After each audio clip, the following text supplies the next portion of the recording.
We getting over this hump together. That's me, Evangelist Angie B.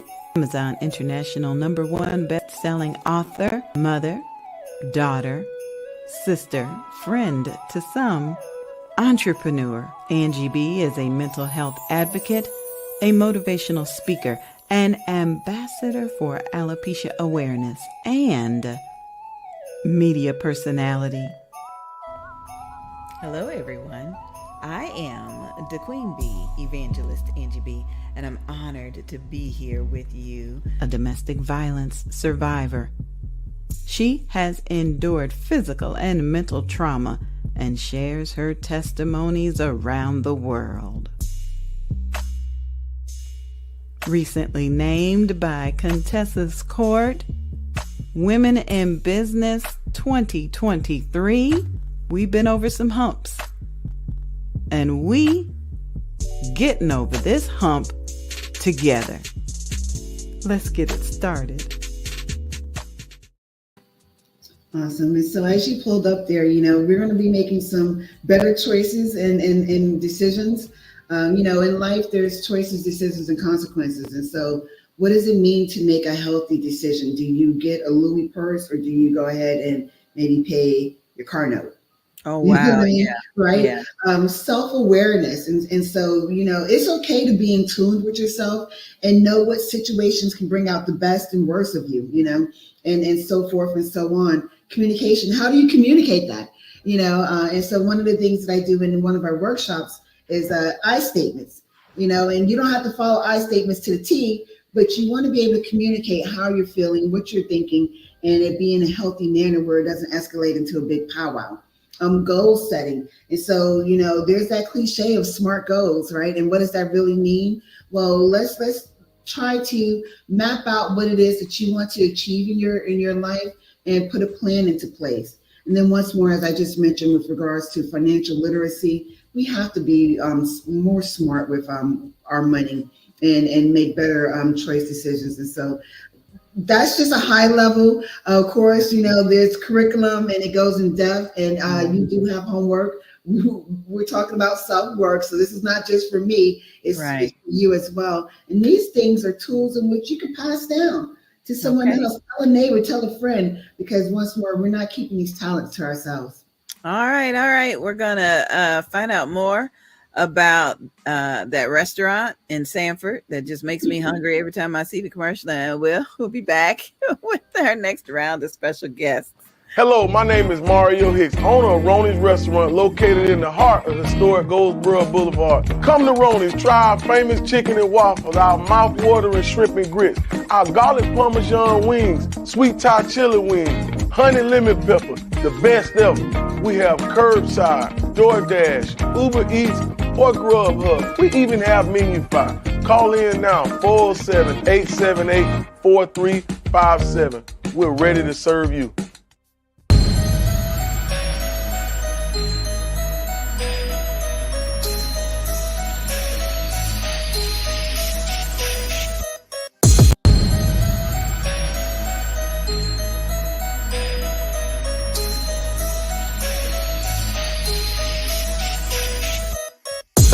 Is mommy okay? On social media, people viewed me as a supermom, but the postpartum depression I had with my son and the lack of support left me feeling like a prisoner in my own room. I was in a toxic, abusive relationship, and now I had a newborn attached to my boob. I was exhausted all the time, and the only way out was my phone. But then the internet turned on me too, of course. Postpartum caused me to gain more weight, and there was already so much stigma for women my size and for mothers in general. I was fighting a war on both ends. Was my body bigger? Yes. Was my body also trying to protect me? Also yes. I had surrendered to the idea that my body was there to nourish my baby, but it was harder for me to accept that nourishment for myself. What about me? What I needed at that moment was support, community, and encouragement. Everybody says that it takes a village to raise a baby, but nobody realizes that a mother needs a village too.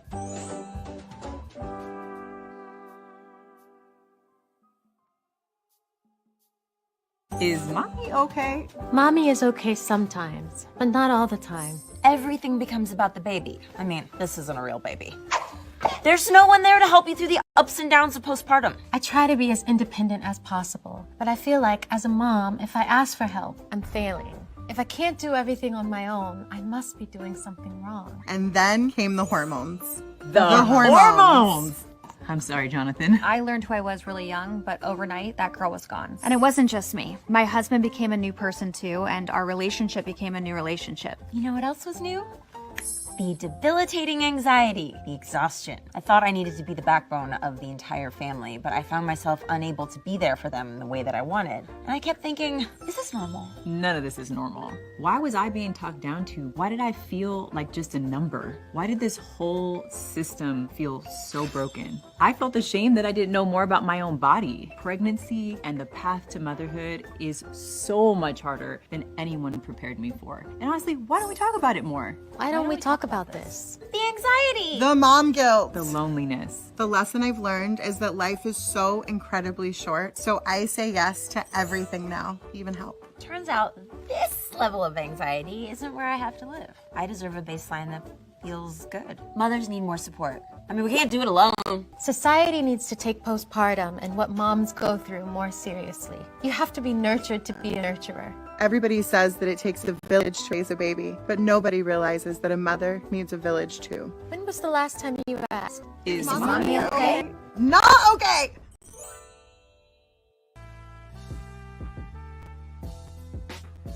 I wasn't okay.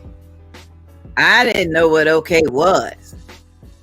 All I know is my mama told me, you better sleep when the baby sleeps. Okay, well, how was I supposed to start the laundry or do the dishes or go to work? I wasn't okay. I wasn't okay. And I shudder to think that my daughters or my nieces or anybody else after me will not be okay.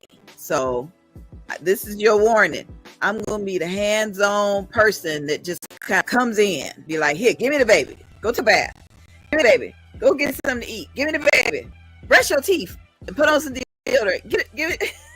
Because I think, and in my experience, healing, and I continue to heal from major depressive disorder and generalized anxiety disorder, aside from pregnancy and being a mother, I know that sometimes I just need somebody to come in and say, okay, I'm going to do this. You go do something else. And if that's all I can do, that's what I will do for children and the parents. Okay, Tam, I've taken up enough time. Come on back in. I know you have two fabulous guests that I met last year. Oh, and they're coming in right now, ladies. Oh, it's so good to see you guys again. Hi. Awesome. Hello. Oh my gosh, we have the sensational postpartum peace of mind in the building. Just let me go ahead and do the introduction here. Let me see here. Alrighty, so we have Latasha Reese and Rachel Brown. Latasha Reese and Rachel Brown are co-founders of Postpartum Peace of Mind, which is a phenomenal 501c3 nonprofit that centers the experiences, health, education, and safety of perinatal women of color, right? And so that's the main focus. They are accomplished individuals, and they accomplish their work by providing free postpartum period supplies and connecting mamas to evidence-based services to support their postpartum recovery. To date, 1,000 women have been served in 34 states and 2 countries. Right? Oh my gosh, that's phenomenal. And I think we can add on to that. Last week, we were at a community baby shower by, it was hosted by True Holiness Deliverance Tabernacle. And we shipped 3 boxes, like, these were huge. I pulled up and I was like, calling my son, I'm like, hey, can you help me get these boxes in the house? And they were hit. They were a blessing to the moms. So just thank you, ladies, once more for what you do. Go ahead and talk to us. Sure.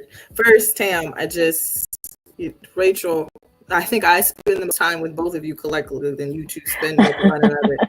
So Tam, I see at least once a month, and I just want to acknowledge how incredibly proud I am of you Tam, because your passion was clear from the beginning, like since I reached out to you on LinkedIn. But, even beyond that, in the last year, you've accomplished so much, and you've gotten so many people to buy in and really believe in this work. And God has truly blessed you. Like, I wish you could have seen my face when you posted about the office space that you now have and are preparing for your grand opening. Yeah. And that someone was willing to donate. That's buy-in. That's believing in the work that you do. I was ecstatic. Yeah. I know how much work you've done in your community. You transition communities, and you put yourself in there and out there so fast. And we are very, very proud of you, Tam. And we are honored to be here. Yes, 100%. And to piggyback off of what Tasha said, I'm more of a silent person on LinkedIn, well, very silent on LinkedIn, but I can see all of the work that you have done. So congratulations on your accomplishments. And I know so many lives have been touched just by what you have been able to do. So you deserve a lot of kudos for all of the things that you have done. Let me stop it. I got my little pack of tissue here, but yeah, we're just out here trying to change lives, right? And this is what we're doing. For those who don't know, this duo here was on last year as well for our inaugural broadcast. And, when I started putting together the list for this year, because of the information you ladies bring, I was like, would you be willing to come back on and just brighten up our lives with some of the data, and for those of us who are data freaks, you know what I mean? Sometimes you really don't believe that something is so until you see it. You see it in black and white. The data doesn't lie. And so I'm just very stoked with regards to what you are presenting. When we look back from where we were last year, and now here we are with things that are taking shape. With that, I'm going to stop talking. Yes. So I don't, there's so many places that we can start, but the biggest thing is that we have had the opportunity, even since, ever since our first anniversary, which was last month, our goal was to reach 1,000 moms in 12 months.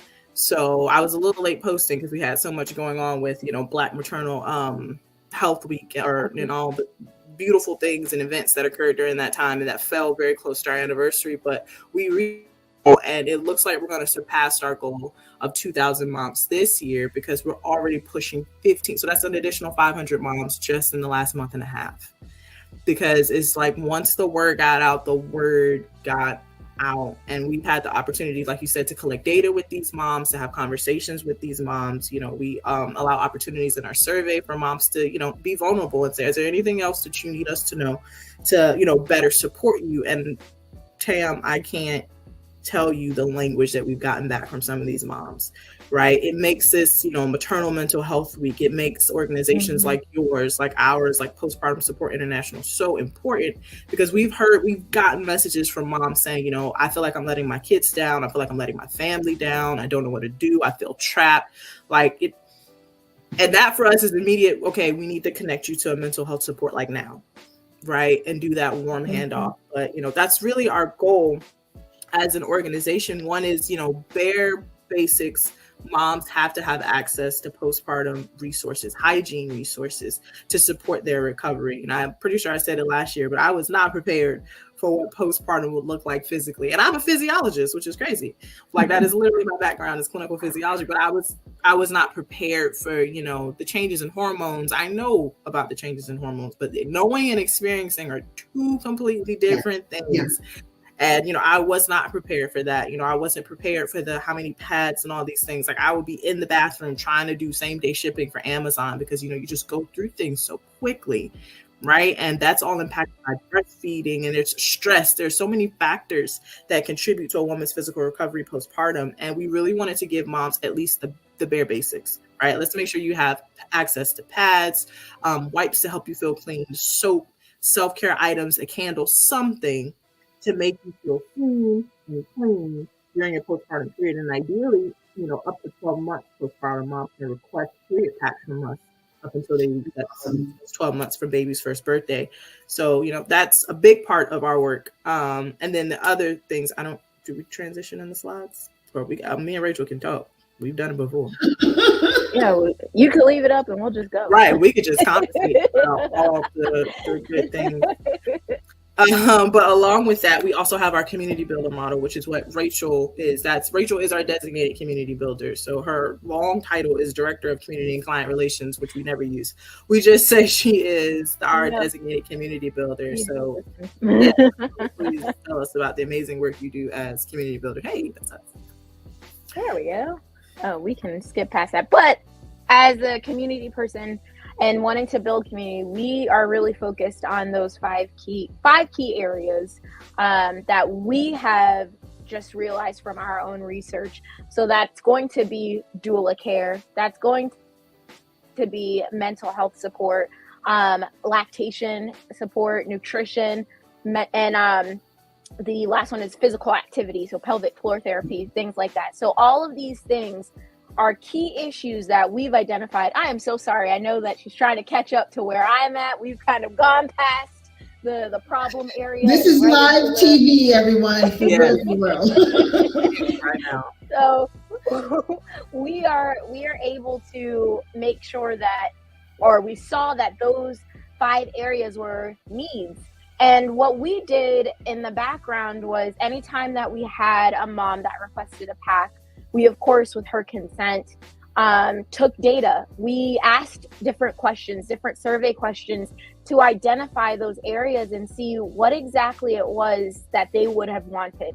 So when it came to lactation support, and this is a huge area for Tasha where she's really leaning into right now, but lactation support, more than half of moms wanted to initiate these things, but they didn't have any of the resources. They didn't know how to connect everything.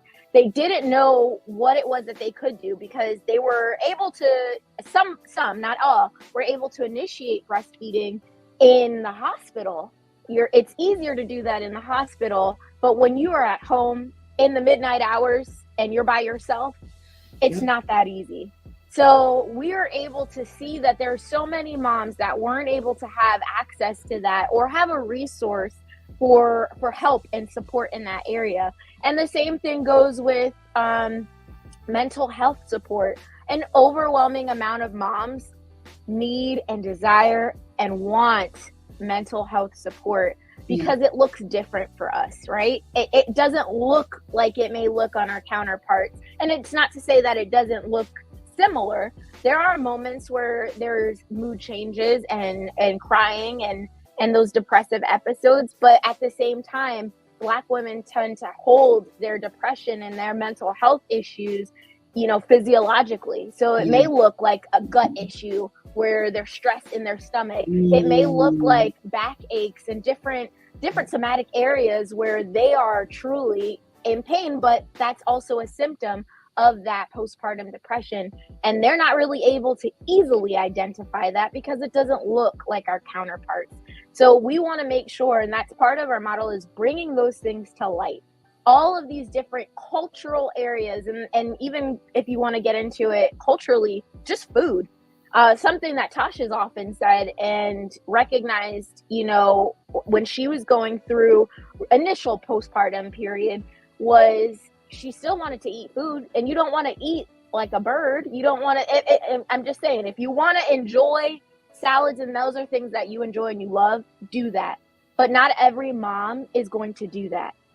Some people like things that are like things culturally comforting to them. Absolutely. Tasha she's been around a lot of Jamaicans for a latter part of her life thus far. Yes. So she wanted the rice and peas, she wanted the jerk chicken, brown stew chicken, all of those things. There are moms that, if they're from the islands, they want island food. If they're from the South, they want those Southern comfort foods. Nobody is saying don't have it. You just have to recognize what is good for you in the proportions and moderation, all of those things. Mm-hmm. So all of these things play a role, and we can't speak enough about doula care because we love doulas. They're so important. Tasha is a certified doula as well. She's a postpartum doula. And you know, coming into this work, I can say from my own experience that I didn't know what a doula was. I would get them mixed up with a midwife. I thought a midwife and a doula were the same thing. And that's still common. A lot of women do not know that there's a difference. The doula is that they're your advocate. They're your champion when you are in the delivery room, especially if you don't have a partner that's there or that can't be there. They can be there for you. And they are going to be the ones that will help you along during those moments, those tough times, and giving you encouragement, giving you advice in terms of, you know, caring for yourself and caring for baby. So doulas are essential. And there's actually literature now that's out there that supports that. It supports that there's improved maternal health outcomes for women that have doulas. So we want to make sure that everything that we do, and as you had mentioned it, Tam, at the beginning, is evidence-based. We are not here to do any harm to moms. We want to make sure that we are providing them with all of the resources, all of the things that you know, as Tasha mentioned, that she realized that she wished she had right after giving birth, and B, things that are going to improve their maternal health outcomes. And there's a lot more that we'll continue to go into, and I don't want to take everything away, but all of those 5 areas have been, and I don't think I touched on pelvic floor therapy, which is huge. Sorry, I didn't touch on it, but pelvic floor therapy is something it's definitely more in the most recent years. It's getting a lot more light shed on it because of the assistance. And again, Tasha does a lot of that physiological, she has a lot of that background, and she explains, and we luckily so graciously have 2 pelvic floor therapists on our board for postpartum peace of mind. But they explain to you the importance of your pelvic floor and the health, and making sure that you're able to do exercises, because when you're sneezing and peeing, people say that's normal after giving birth, but it's not normal. There are ways that you can mitigate that and to combat that type of experience that you're having. So we want to make sure that all of those things, so the doulas, physical activity nutrition, pelvic floor therapy, lactation support, mental health support, all of these areas combined will help to improve the maternal health outcomes for moms. And we've started in a small area where, you know, where we thought it was going to be, okay, we'll service Palm Beach County, as to where you said we have gone across the country. We've gone into other countries. 3 countries as of today. Yes, 3 countries as of today. So we are really wanting to make sure that this message gets broadcasted, so we can help serve as many moms as possible that don't know these things. They don't know what's helpful. And I'll just say one last thing when it comes to the community building, and Tasha, I'll let you hop in here. But last month in April, for Black Maternal Health Week, we had the opportunity to go to speak at a conference in Charlotte. And we did an exercise at the end of our presentation where we spoke to doulas and other healthcare practitioners that are in the field. So this was a conference geared towards health-minded professionals.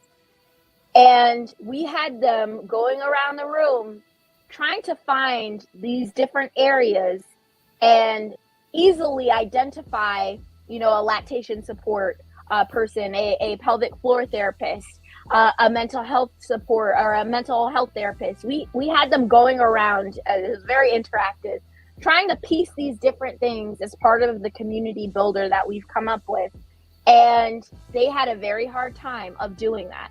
Wow. Imagine a mom that just gave birth, who may or may not have familial support, trying to piece all of these things together herself, that doesn't have all of the knowledge and the tools of what she needs. Just imagine her trying to go through and do that. That was an exercise. And at the end of it, you know, all of those practitioners really thought like, wow, that is true. It is hard. Yeah, just to try and debilitating. do it in a short amount of time. And exactly, it's defeating too. The mom will feel helpless and just, Yeah. I can't do this. Yeah. So we want to help, as our organization, we want to help bridge the gap and find ways for a mom to where she doesn't have to take everything on her shoulders and feel like she's in it by herself. But we're a community.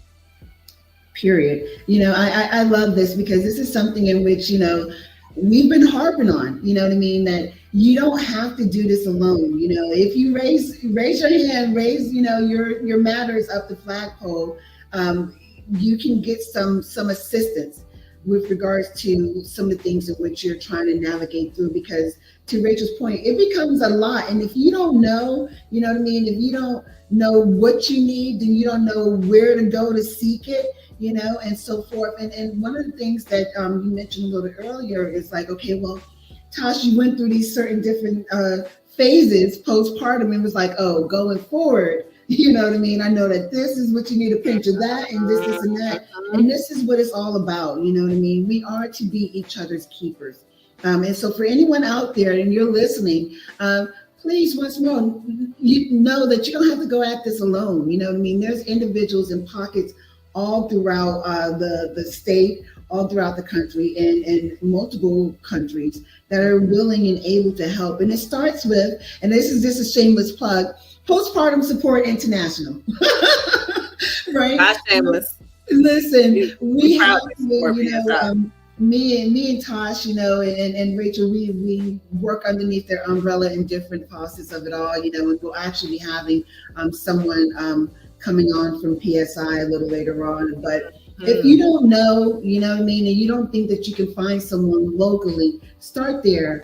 And you will be able to get trickled down into someone that's a little more closer. And we say that because Maternal Matters Favor, we're on the directory, right?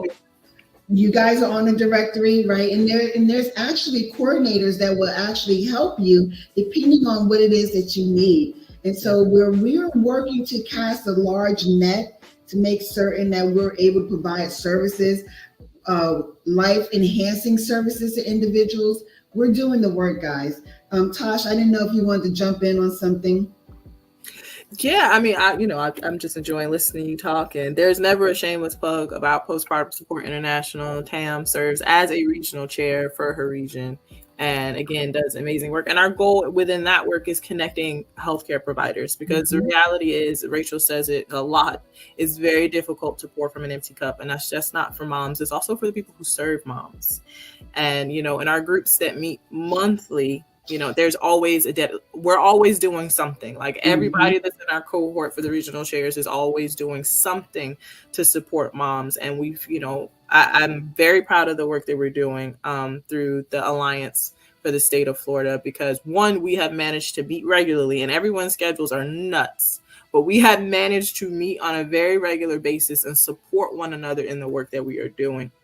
And that's really our, you know, mission for Postpartum Peace of Mind, is, you know, building those communities and supporting those that have largely been marginalized. You know, we that's why we said in our mission that we center the experiences of women of color, because we're tired of being marginalized. I am tired of being marginalized. I'm tired of, you know, my health and my wellness and my safety being pushed to, you know, the outskirts to support others. And I think that everyone can find a place in health and wellness. But for our organization, our goal is to center these moms. We'll never turn a mom away. If you reach out to us for resources, we do not turn moms away. However, our research, we focus on moms. Our cohort group, which we started in January with 10 amazing moms from across the country.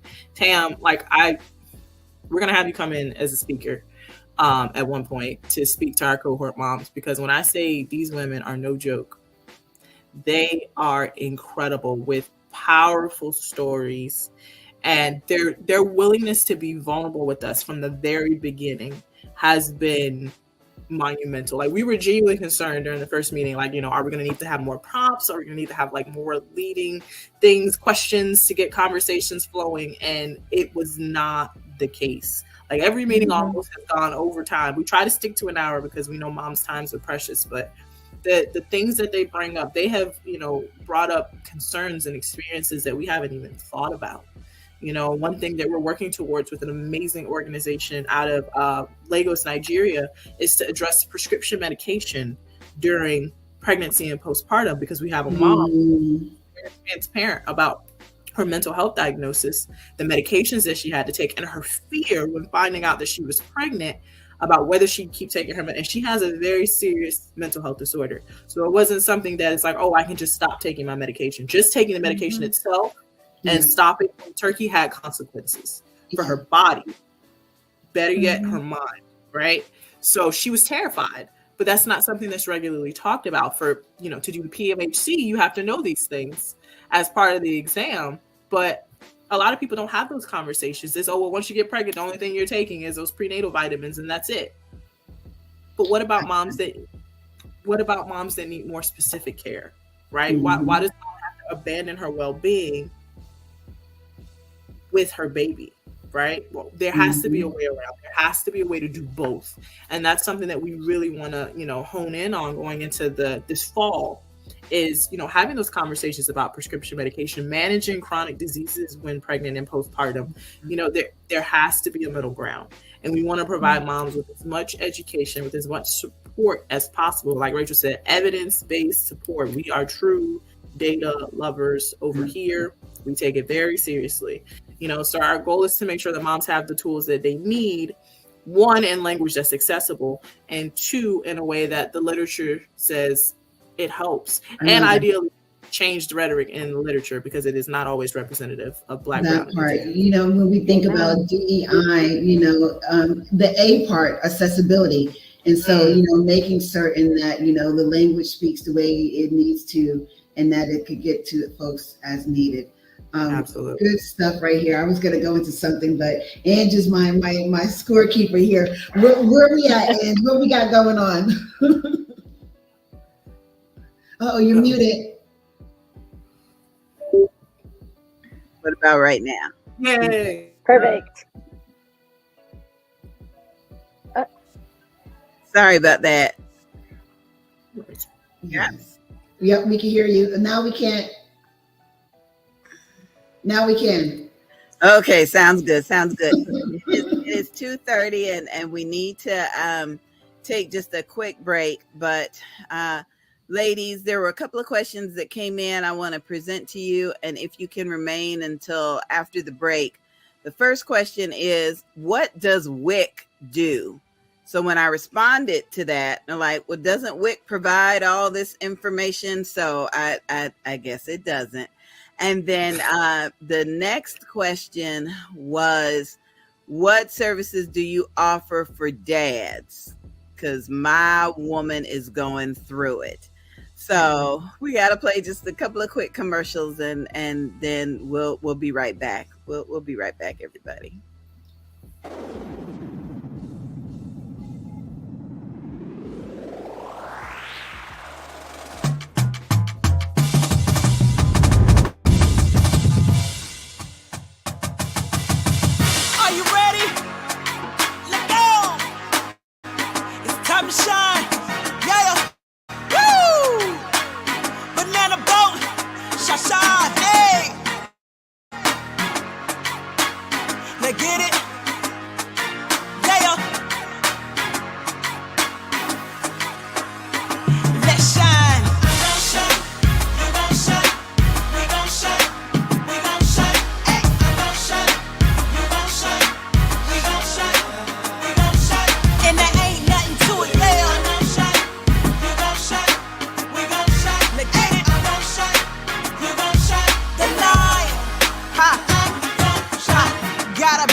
Shake it off, we gon' shine through. Hey.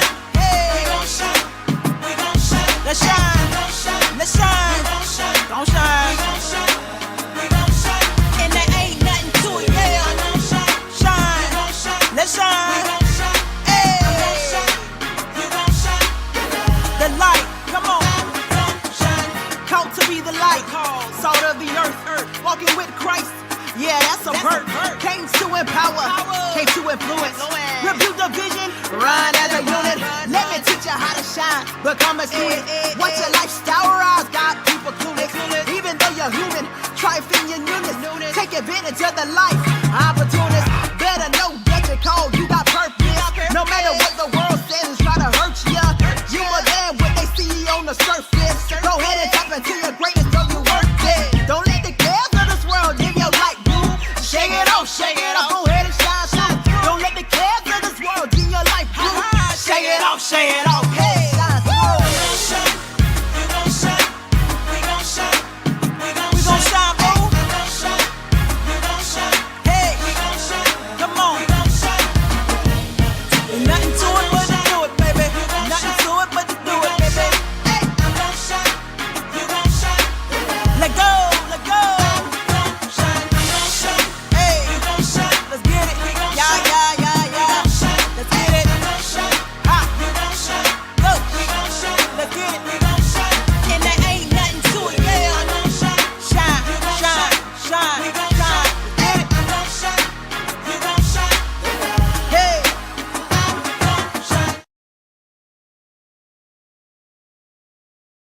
Is mommy okay? For me, postpartum manifested as anxiety, and it lasted 2 whole years. In a word, it was hell. Hell mixed with the most beautiful newborn memories, but still hell. I was like a clenched fist that couldn't relax. My shoulders were up, my toes were curled inside my shoes. I was back at work within 3 months, and I thought my brain and body would just go back to normal. They'd just magically readjust.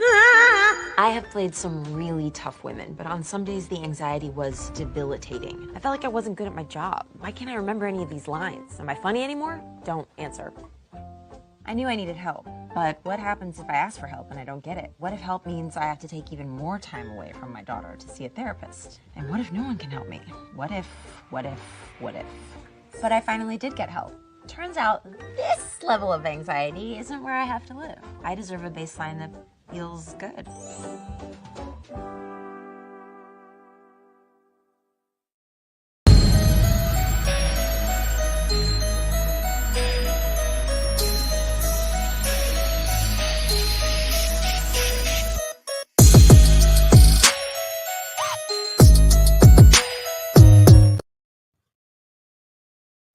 I am in my happy place, and I've got Georgia on my mind.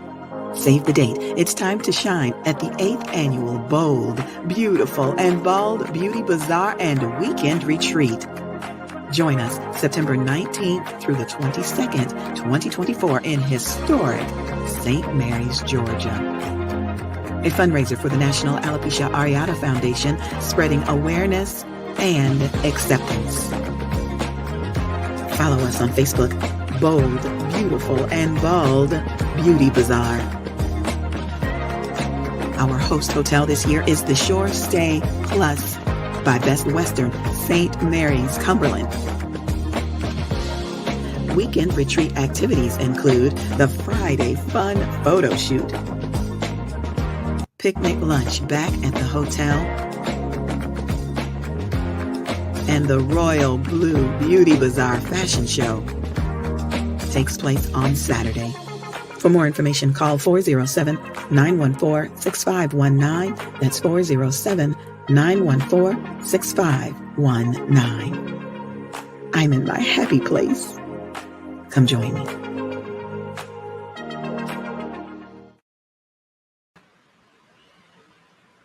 Hey everybody, it is me, the Queen Bee, Angie B. I am here, and we have a couple of really tough questions that have come in. So I'm bringing back our host and the founder of this organization, Tam McRoy, and I'm bringing in her 2 guests so that we can possibly see if we can answer some of these questions. Now, the first question is, what does WIC do? And I guess that relates to, does WIC offer some of the services that you ladies collectively offer? Now, I had my children in the early 90s, so I don't have a real recent experience with WIC, but I do know that they were providing nutritional resources like food and things. So how is the postpartum peace of mind organization kind of filling that gap that WIC leaves behind? Yes. So WIC is a federally funded program, women and children. And yes, so they do provide or they give access to nutritional support, which, you know, back in the day, my mom was very transparent. She had to use WIC because she was working and raising myself and my sister. And she had very little help, you know, between interpersonal issues with my family members and, you know, my biological father. It was a lot going on. So she did use WIC, and she said that was a big thing, was having access to groceries, because that's always the biggest thing, especially for a mom when you're dealing with, you know, limited resources, is how am I going to feed my kids? So yes, they do provide that. They provide lactation support they have a peer support program that's very well established for lactation support. If you are enrolled in WIC, I do believe they have access on it's like a case management basis, but I think they kind of base their services off the mom's individual needs. For us, one thing that we learned, and we did have conversations with moms who have had to use WIC in the past and moms who chose not to use WIC in the past, is that there's so much cultural stigma around using government-based help. Oh, yeah.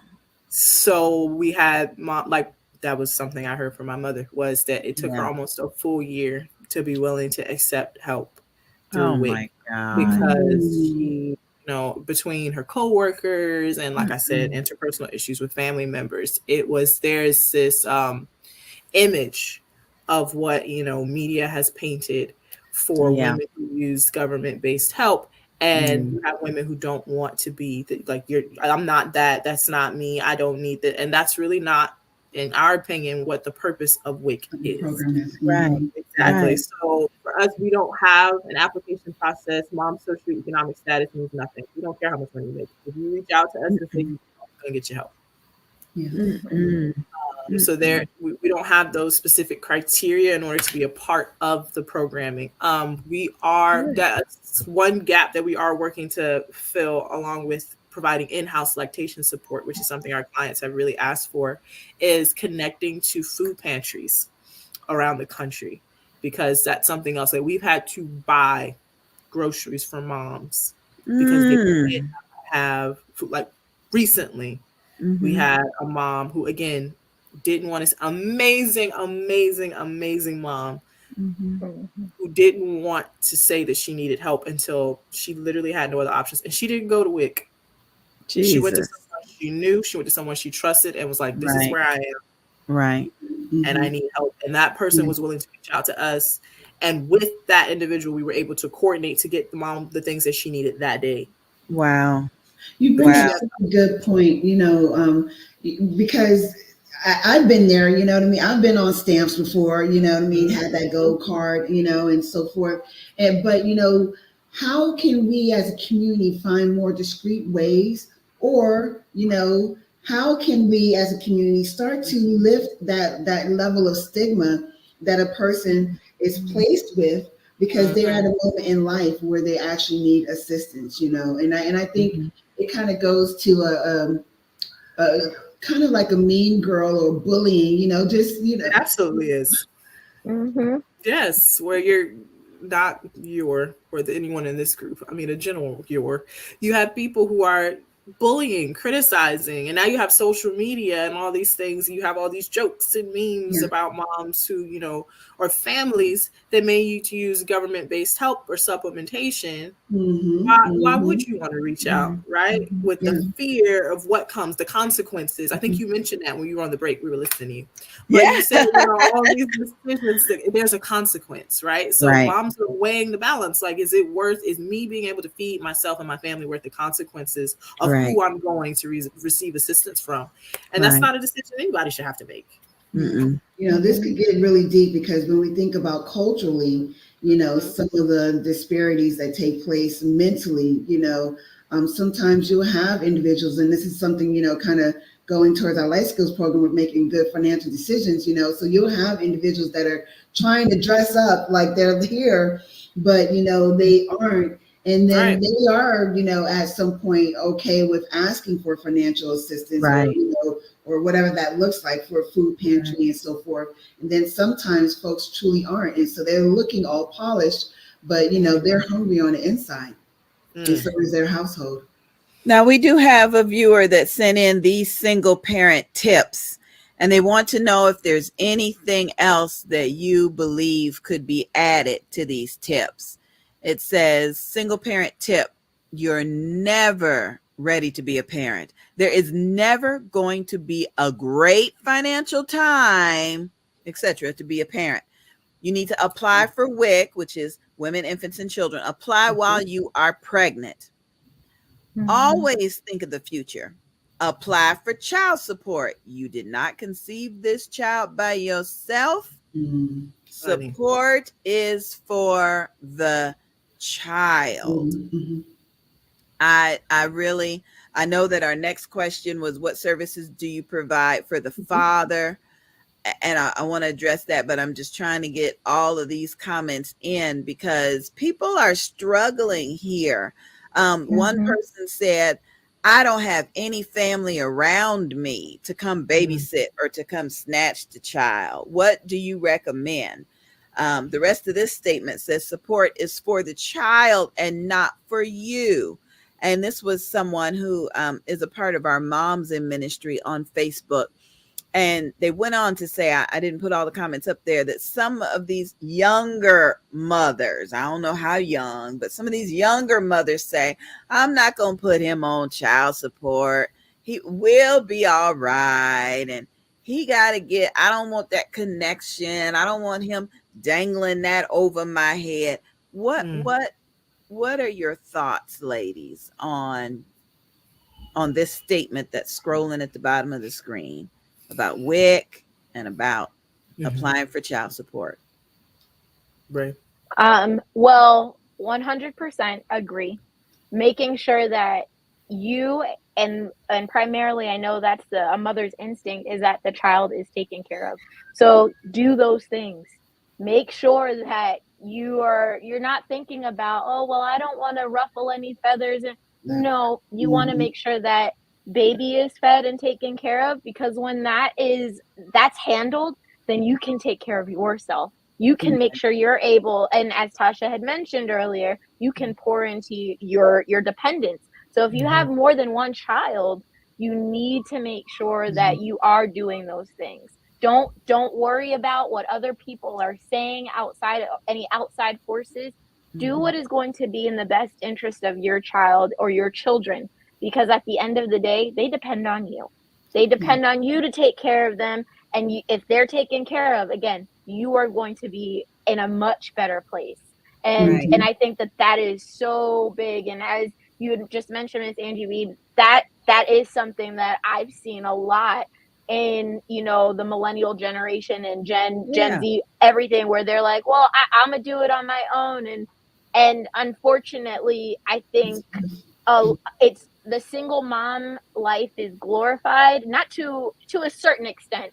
It's, oh, do it by yourself, but you don't have to. That's the thing. You don't have to do it alone. And you can have, you shouldn't. And it's not fair to you to have to do it alone. And one thing that we as an organization stress is that even if you come to us, we are now your community. You have no family, we will be your community. We are going to we'll build a family for you to help and support you. So, and that has happened where we've had moms that have no one. And Tasha has gone up to visit this mom, and she was there for the birth. She was there when the baby came home. That is what we do, because we understand it's scary. It's scary when you don't have anybody around, but don't worry, we got you. We're going to make sure that we build that family. And the same thing for dads. Dads are so important. They're an integral part of support.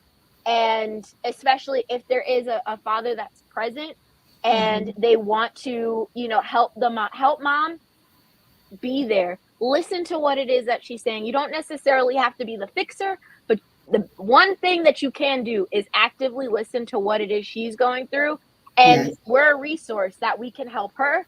And then we can also give mental health support for him. So one thing that we are huge on is families. We want to make sure that families, if they are already together, we want to help keep you guys together. So we will provide and give you connections for mental health support for mom and dad to help them, because it's a transitionary period. It's a tough time. It's a difficult time, and it's something that they got to get used to together. You grow together, and that's something that's important as well. So dads, you are also important to us, and we're going to start doing webinars that are centered towards dads as well.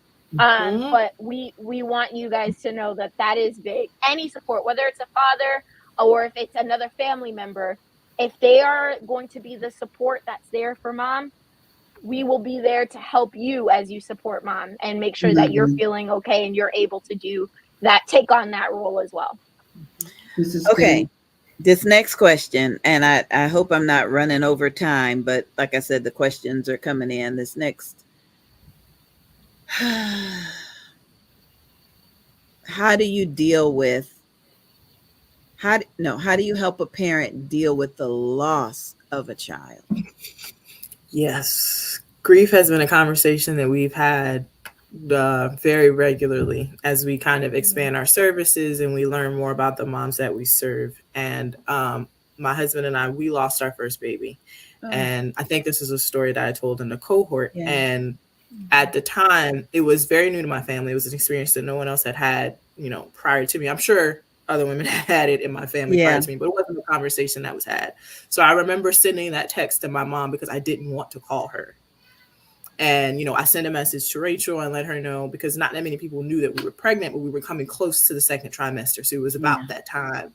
And then to find out, that your baby had no heartbeat, or to lose your baby at any time is the first experience I had was failure. Like, what went wrong in my body that caused, my baby not to make it to full term. And, I in the conversation about dads, I have an amazing husband and who is an amazing father. He is not a babysitter. We want to get rid of that. Dad is there to babysit, or he hangs out with them. No, those are his kids. They look like him, they act like him. And those are his children. And, I don't know that and it was very early in our marriage when this happened. So, I don't know how I would have kind of gotten through that without him.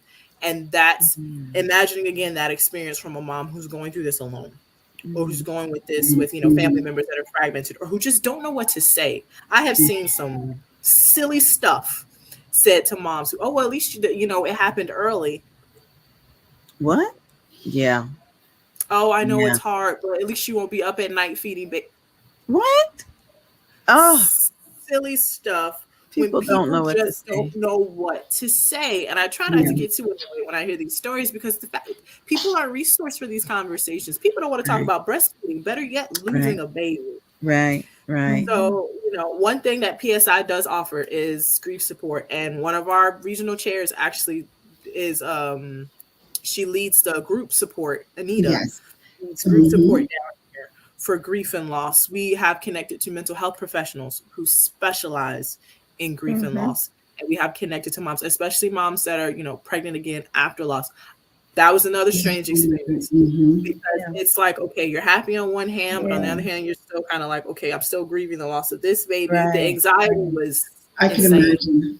I was just going to say that, like, am I going to make it this time, or is this going to happen again? Kind of every little thing. I promise you, if I scratched my nose, I thought that something was wrong. Like, everything, the level of anxiety was so high. And, Rachel and I are very involved in our church. Our faith is a huge part of our identity as, people, and in the work that we do. And if it was not for God, when I say it was hard. Like, at 18 weeks, I started having contractions with my 3-year-old.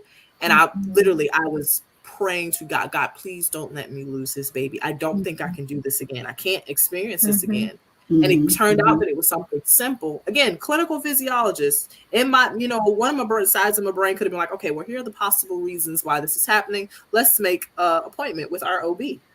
They're very, accessible. They want you to come in, which I did those things. But on the other hand, it's like, oh my God, I'm going to lose another baby. But again, I had my husband, I had my support system. I could reach out to Rachel. By this time, you know, my mom had a better understanding of where I was and where we were together. So I could have that conversation with her. And then I still made the appointment with my OB. But, you know, it's hard. And we put everything through the lens of moms who are going through this by themselves, moms who are going through, families that are going through this, mom and dads that are going through this, segmented from the rest of their family. Like, how do you rationalize these things? Right. So our goal is to provide them with the education and provide them with comfort, because sometimes that's really all we can do. We've been in situations where, right, like we can refer you to a mental health professional, but we still got to connect with that person. Like, we will connect with them. We make the appointment. We connect mom to the mental health professional. We make sure that everybody gets along first before we let mom go, because there's no point if mom doesn't connect with the mental health professional and then she's back by herself. We do all that legwork, but sometimes we literally just had to sit there and listen and just say, my God, I'm so sorry. Like, just be there, because what else do you do in a moment? And they need you in that moment. They have to vent. They have to have someone to talk. So we just exist there with them in the heaviness, and it's hard. This is major. I know in college 100 years ago, when I was in the dorms, I got a little part-time job. I got a little part-time job at the local grocery store, thinking I could be a cashier. Now, I hate math, but you know, how hard could it be? You know, just slide it through the scanner, put it in the bag, you know. And during our training session, it was brought to our attention that we don't take returns, you know, except if it's a baby item. It could be an open package of diapers. Don't ask no questions, just return it. It could be some formula. Don't ask no questions. Thank you for bringing this back to the store. We hope to see you again. Just, you know, and in my little clueless college brain, I'm like, well, will you take back a pack of turkey or a pack of, you know, I'm wondering what was the difference. And the instructor was very patient with me, because I was the college student, and said, well, there are some people who lost their children, and it's hard enough dealing with that, but then they've got to return everything. And that is not something we want any of our employees to have to question or deal with. Now, I don't know if grocery stores are doing that now, but I can only imagine. You've got the gender reveal party, which we didn't have back then. And then we've got the baby shower. Sometimes you got a proposal party in there. You got all these gifts coming in. Yep. And then you're planning a funeral. Yeah. So we do have a comment that came in. No, thank you. Yep. This is Sister Andrews. Oh, that's one of our board members. Love board members. Yes, and thank you. And you ladies are providing a valuable service to the community. Okay, so the last question that I have, because there are a couple more that came in, but I don't think we need to address those. Well, okay, I'll put them out there. I shouldn't screen the questions. What do you do when your milk won't come in? Okay, so we can figure out when we can address that one. We already talked about the services that you do for fathers. Now, this one says, there's been a lot in the media about DNA testing as soon as the baby's born. What is your opinion on that? And how can that be helpful? Okay, yeah. That's heavy. It is. Have Jerry Springer no more, so I mean, God bless we got him, he's gone. So we gotta get in there and get out. We provide that DNA testing when the baby is first born? And if we do, is it going to be helpful? Should it be something that's nationally mandated? And you know, I don't know if it should be something that's nationally mandated, but I think that, you know, depending on whatever situation may be taking place with that specific mother and father, or multiple possible fathers, right? That there will be a said need or cause, you know, and so that could be something that's done voluntarily. It depends on the situation at hand. It depends on the maturity level of the individual involved.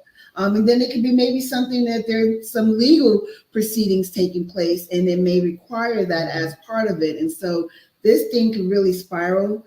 At the end of the day, you always want to be able to handle these type of sticky situations in the best place as much as possible, thinking about the child. You know, what we do see is that sometimes that the parents get caught up in this back and forth, and there's a child in the middle that's hurting, depending on, you know, whatever age they are. At some point if a resolution isn't brought into place, that child is the one that gets it the worst. Yeah. Agreed. Yeah, I agree completely. That's a tough spot to be in, and just an additional stressor for a mom who literally, you know, just brought forth life from their body, and now you have to, you know, have a DNA test done. But like you talked about earlier, when it came to child support and things like that, the goal is to make sure that baby is taken care of long term, and it does take two to tango. So everyone should be responsible for that baby's physical, mental, and financial well-being. Yes. This has been an amazing hour. We have two phenomenal women that have come back on, provide us a wealth of information. My PSI, PMHA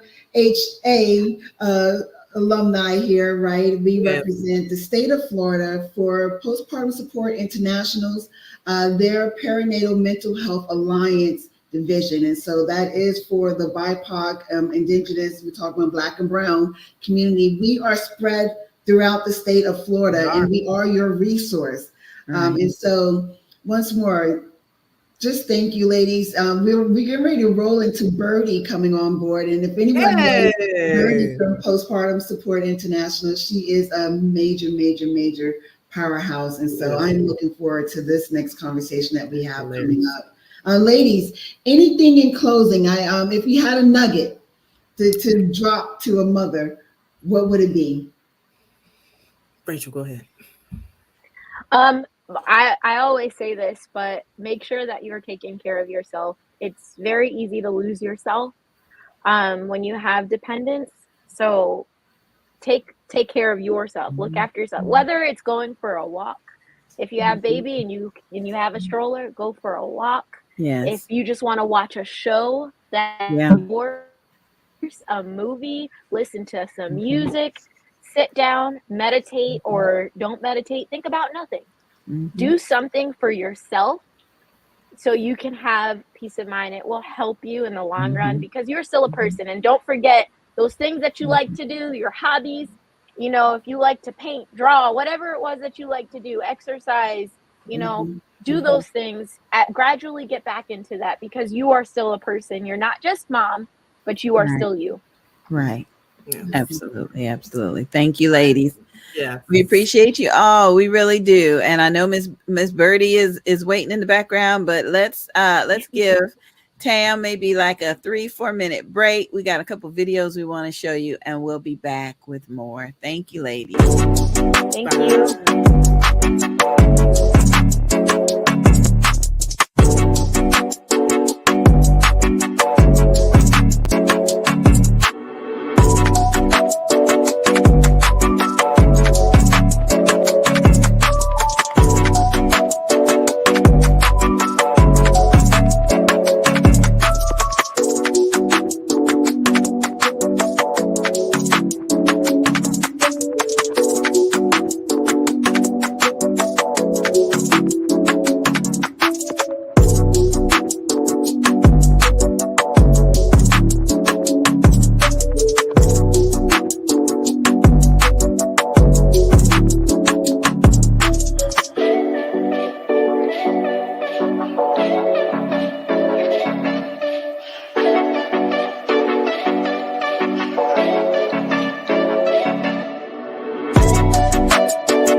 To all my haters. Let's go. I'ma do this till the end. Raw servant.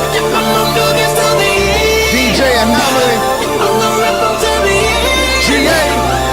You ain't got to be my the boy best. T-Ham. Strongest, longest. You make it to the end. I'ma make it to the end, my friend. I'ma keep it on blast, I'ma keep it on 10. I'ma go all out till I roll out. Lace up my shoes, it's time to move on the Lord's route. Y'all, narrows the way and truth is displayed. Honesty, discipline with a fresh pair of shades. You sip haterade, man, I can't stand y'all. I ain't the tallest in the league, but I stand tall. Y'all, toss me the ball, watch me do my thing. I stay in the gym, hustling to beat your whole team. Man, you thought I was quick with one hit. Man, you got it twisted, my life on the lines, I don't flinch. Blah. Bring me along, cause here I come. More lethal and deadly than 100 Vietnams. I'm on a warpath, you bout to smell grass. Call me the Energizer Bunny, cause I outlast. Come in, Amtrak, ain't nobody stopping me. The ultimate running back, ain't nobody blocking me. I'm on my J&H, cause I gotta be the one who always win on 10 represents. I'ma do this till the end. I'ma do this till the end. I'ma rap them till the end. You ain't got to be the fastest, strongest, longest. You make it to the end. My story, go ahead, ignore me. I'm used to it, so boring. Really, you can't do nothing that's for me. See, way back in '89, we were so ahead of our time. One of the first to do this Jesus music. Y'all ain't paid us no mind. Now we here, and ain't nobody here going harder. GA, we here to stay. Trading places, we go barter. Catch me the ball, I'm Carter. I'ma create me a whole new lane. Cause I gotta give it to 'em. Ain't nobody gonna do it like we do it. Thought I told 'em that the scripture ain't about no games. I'm in the end zone. Anybody with sense will admit to get the picture ain't gon' get gone. It's ridiculous. I'm in to become a victim. I'm Malachi getting jiggy in the middle of a hot song. Up in the brothers are willing to go and die for 'em. Willing to let them back on, be back on us. We bringing Jesus to the hood, let it be understood. You more effective when you're working with the right poem. The end, I'm going harder than I ever gone before. Never deny the Holy Spirit. I take in an overdose. Oh no, we gon' let them know T had it. That we gon' bring the pain. And I just can't get happy until his kingdom came. Yeah. Ain't nobody stopping me. The ultimate running back. Ain't nobody blocking me. I'm on my J&H. Cause I gotta be the one who always win on 10 represents. I'ma do this till the end. I'ma do this till the end. I'ma rap them till the end. You ain't got to be the fastest, strongest, longest. You make it to the end. I might be running out of patience. I hear a voice that's telling me it's worth the waiting. Slow down, no rush, changes on the way. Changing my campaign like Obama say.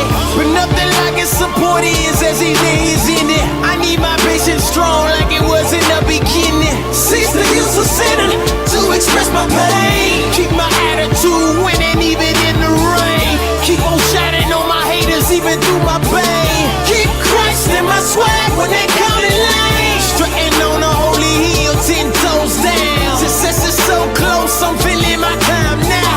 I'm still waiting on my H2 on 28. Unafraid of success or attracting hate. I'ma rep Jesus and I'ma do it well. It'll still work together for my good if I fail. Trick, ain't nobody stopping me. The ultimate running back, ain't nobody blocking me. I'm on my J&H. Cause I gotta be the one who always win on 10 represents. I'ma do this till the end. I'ma do this till the end. I'ma rap them till the end. You ain't got to be the fastest, strongest, longest. You make it to the end.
Hey, we are back. We are back.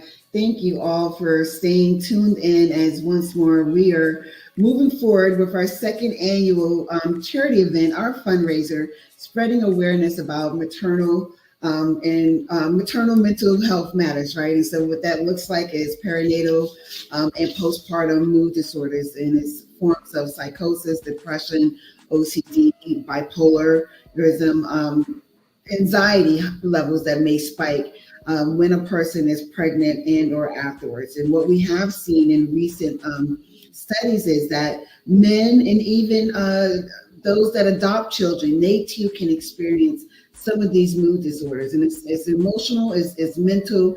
And what we do know is that it's been happening forever, for eons, and a lot of these conversations just haven't been taking place. And so we're setting that the tone to let individuals know that you can talk about it. You know what I mean? This is something that happens, and you don't have to go through it alone.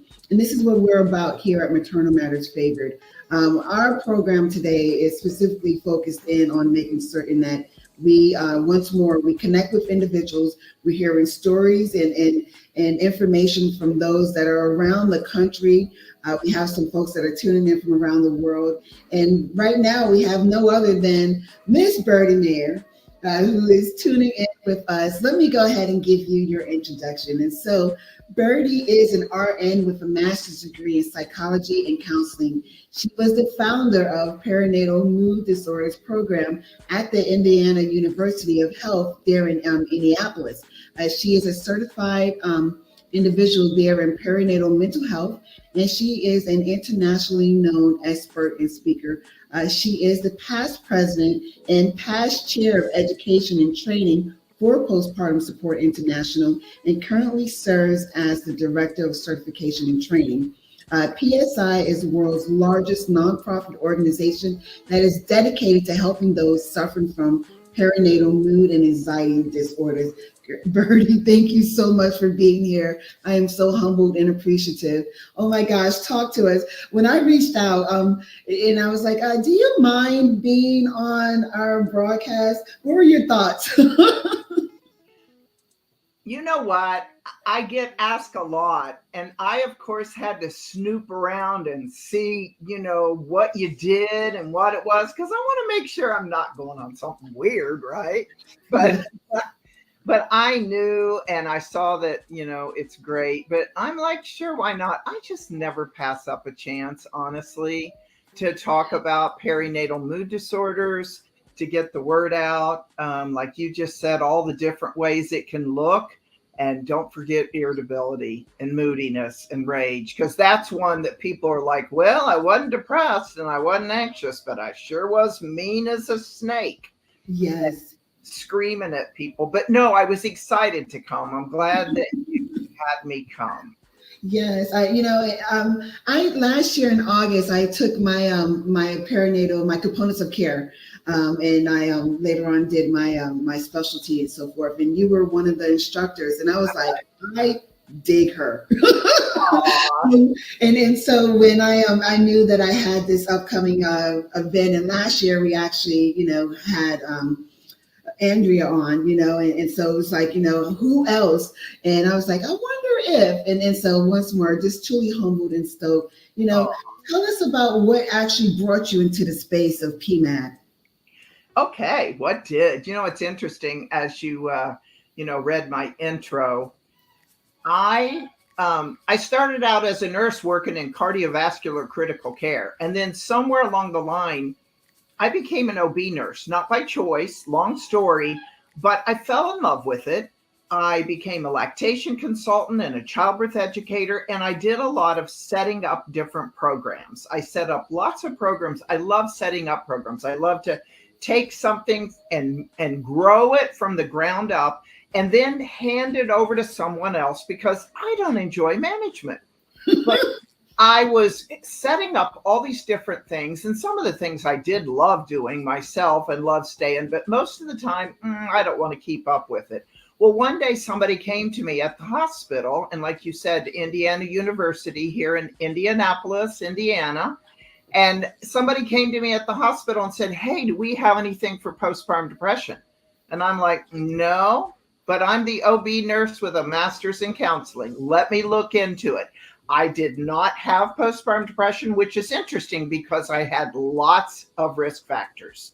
So now later, menopause kicked my behind. I just want to tell you that. But I did not get postpartum depression. I didn't get depression until my girls were toddlers. And then I experienced depression for the first time. But let's just say that I started a support group and a helpline. Didn't know what I was doing in 1997. And then I grew and grew and grew that program. I went to Walnut Creek, California, took the 2-day training from Peck Inman and Shoshana Bennett, who were teaching it for PSI at that time. And the rest is history. I met Jane Honigman, the founder. She said, we need you to be a volunteer in Indiana to help find resources. So I started helping people right here, women coming to me and their families right here in Indiana. And then we had a task force and we grew that in Indiana. This is way before chapters.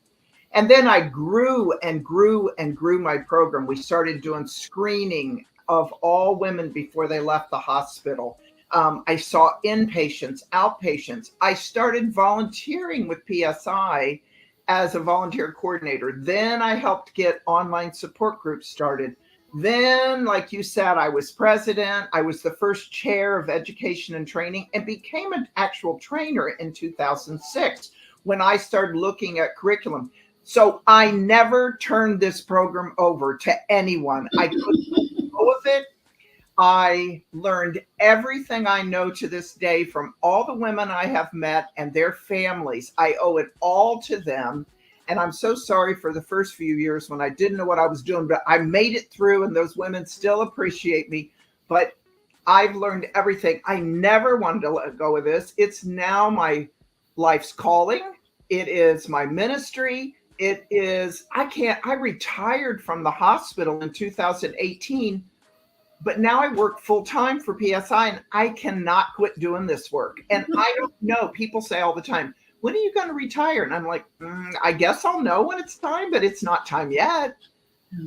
There's still so much work to do. That's how I got into this. And so now you know that I'm the lead trainer. I'm the director of education and training, still redo curriculum.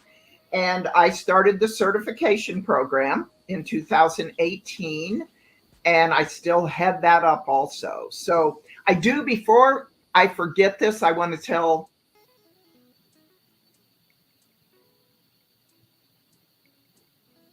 we just did our second training in Phoenix, Arizona, BIPOC only audience, BIPOC only trainers, and just the last 3 days, literally ended yesterday, we did our first Black only training with Black only trainers. And I saw they sent me the pictures. They said it was powerful.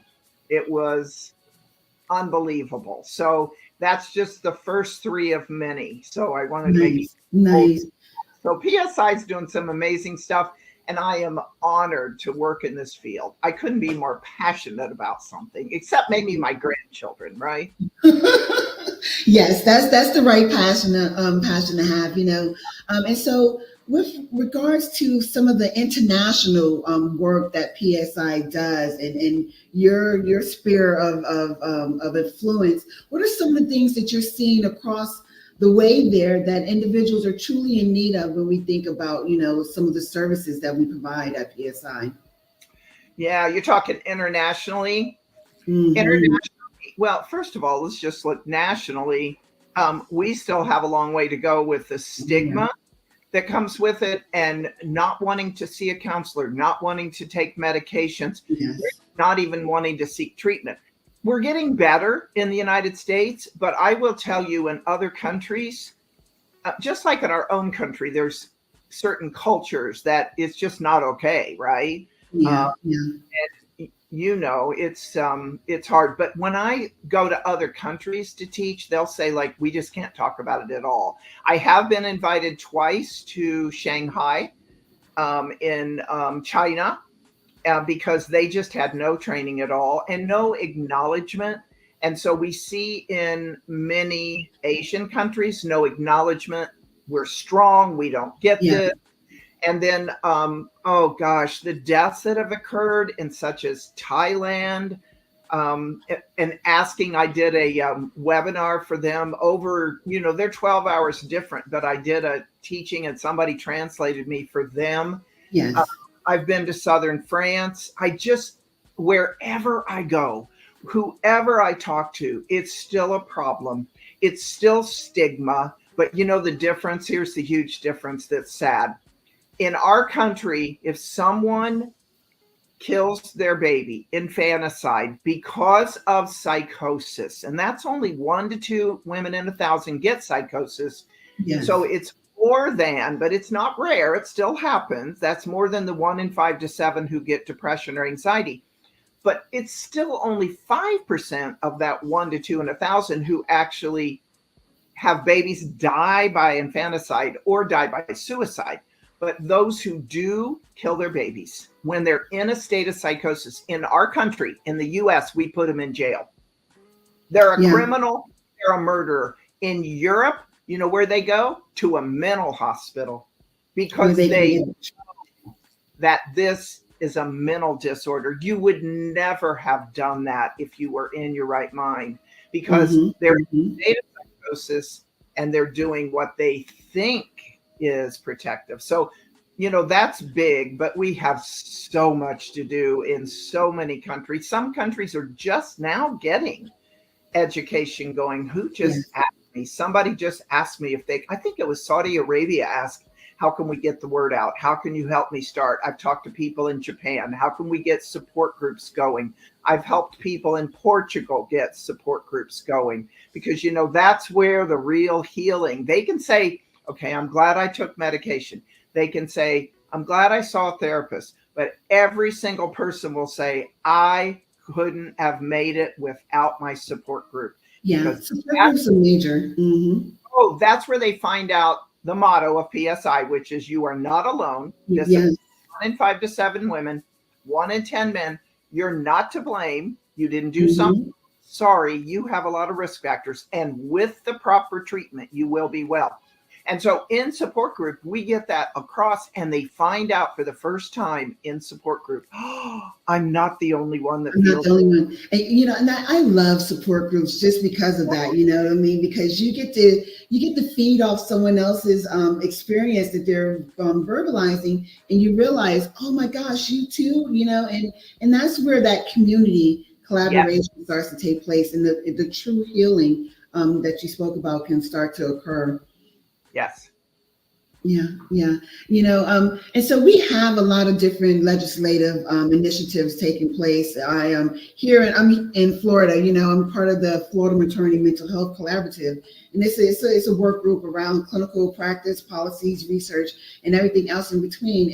And in our meeting this week, we were just talking about Florida statute being spearheaded by the Department of Health with regards to telehealth for minority mental and maternity care. It's a whole program in which they're providing and just working to make certain that they're actually getting that across. And so what we do know sometimes, regrettably, that, not everyone lives in the urban area, and so the accessibility to services can be really limited. And when we think about, maternal deserts in rural areas and those kinds of things, what are some of the legislative thoughts that you have with regards to making more programs widely available in those pockets? Yeah, it's really hard, isn't it, in the rural areas? But I always say when I teach, and you've taken the training, when we give the resources, we have to understand that there are, like I said, online support groups. There are we have other programs such as Chat with an Expert that are virtual. We have the hotline that PSI answers. We have the helpline. So those rural areas need to know, because at least someone can talk to them, normalize it for them, and then tell them about support groups, we have a closed Facebook page that's moderated by PSI, and many people are on Facebook and on Instagram. Like this week, we're really hitting it up with being Maternal Mental Health Awareness Month. We're really hitting it up with talking to celebrities, giving their stories. If you haven't seen it, please get on us on Instagram and Facebook just right now, because we've got some really great stories from celebrities coming out.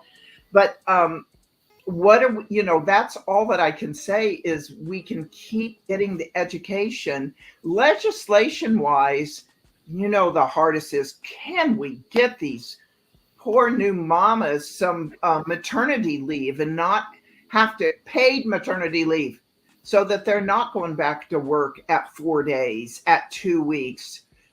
They need time off. You've got to rest your body, your mind, and be able to take a breath before you, especially our single parents, those who feel like they can't take time off because they don't have paid time off. But also making sure that all people, no matter where they have their babies, no matter who they're with, is aware about screening, but not only just asking, but what do you know what to do with someone when you find it, and giving out those resources. The hotline through HRSAs, that was big through legislation from the government. Gave a huge amount of money to maternal mental health, and they wants to run this hotline, and of course PSI applied for it, and we won, and we have over 40 hotline counselors who answer that 365 24/7 in various languages as well. Yes, it is in English and Spanish. If somebody calls in another language, they will find someone to talk to them. So that's one of the biggest things that happened legislative wise. But we've got some omnibus. We've got, all these things going on that we hope will continue to advance getting rid of this stigma and advance education and talking these, the frontline providers, the OBs, the family practice, even psychiatrists who think they know postpartum depression and they don't. Yeah. One of the biggest things, and you hit on a lot of major topics. My brain was like, pew, pew, pew. But one of the biggest things, that I wish, for me, and I went through it, here we go, about 22 years ago, is that there would have been more probing, you know what I mean? And so I know that there's now conversations and areas of training that's starting to take place where, we're providing tools to providers on how to start to adequately start to screen, and do those areas of probing, just to ask those right questions, because, you can ask one question one way, but ask it in a different verbiage, and you're going to bring forth two different answers. And it's then you can start to do some nitty-gritty type of work to help to provide what's needed for that person with regards to that answer. Right. But first comes the education, because if an OB care provider doesn't know the difference between OCD intrusive thoughts, those what if thoughts, and that and psychosis, they're going to immediately think that new mom has psychosis. But if you ask it, like you said, if you ask the question like this, you normalize it. You say, you know what? Sometimes new moms have scary or unusual thoughts. Are you having any? Like, if you just learn to ask it like that, then they think, oh, so maybe what I'm having isn't that odd. Maybe I can tell this person. But they're not going to tell until they trust. That too, and that's another thing, for anyone out there listening, make certain that you are seeing a provider that you're comfortable with. You know what I mean? This person, you will be able to divulge to them a little bit of everything that you have going on, because at the end of the day, you're doing yourself a disservice, and even possibly your baby, if you're not being honest, and so we know that sometimes if you don't feel comfortable with that provider, then you're not going to start to let down those guards and then start to get the treatment that's needed and so forth. And so don't be afraid to shop around as much as you can until you find that right fit for you. That's right. That's really great advice, Miss Tam, because you shouldn't stay with a therapist that you're not comfortable with, or that you think you aren't clicking with, and try to find, if you get a hold of like your organization there, or get a hold of our volunteer coordinators in Indiana, find out who prescribes meds and who can be trusted and who's been educated.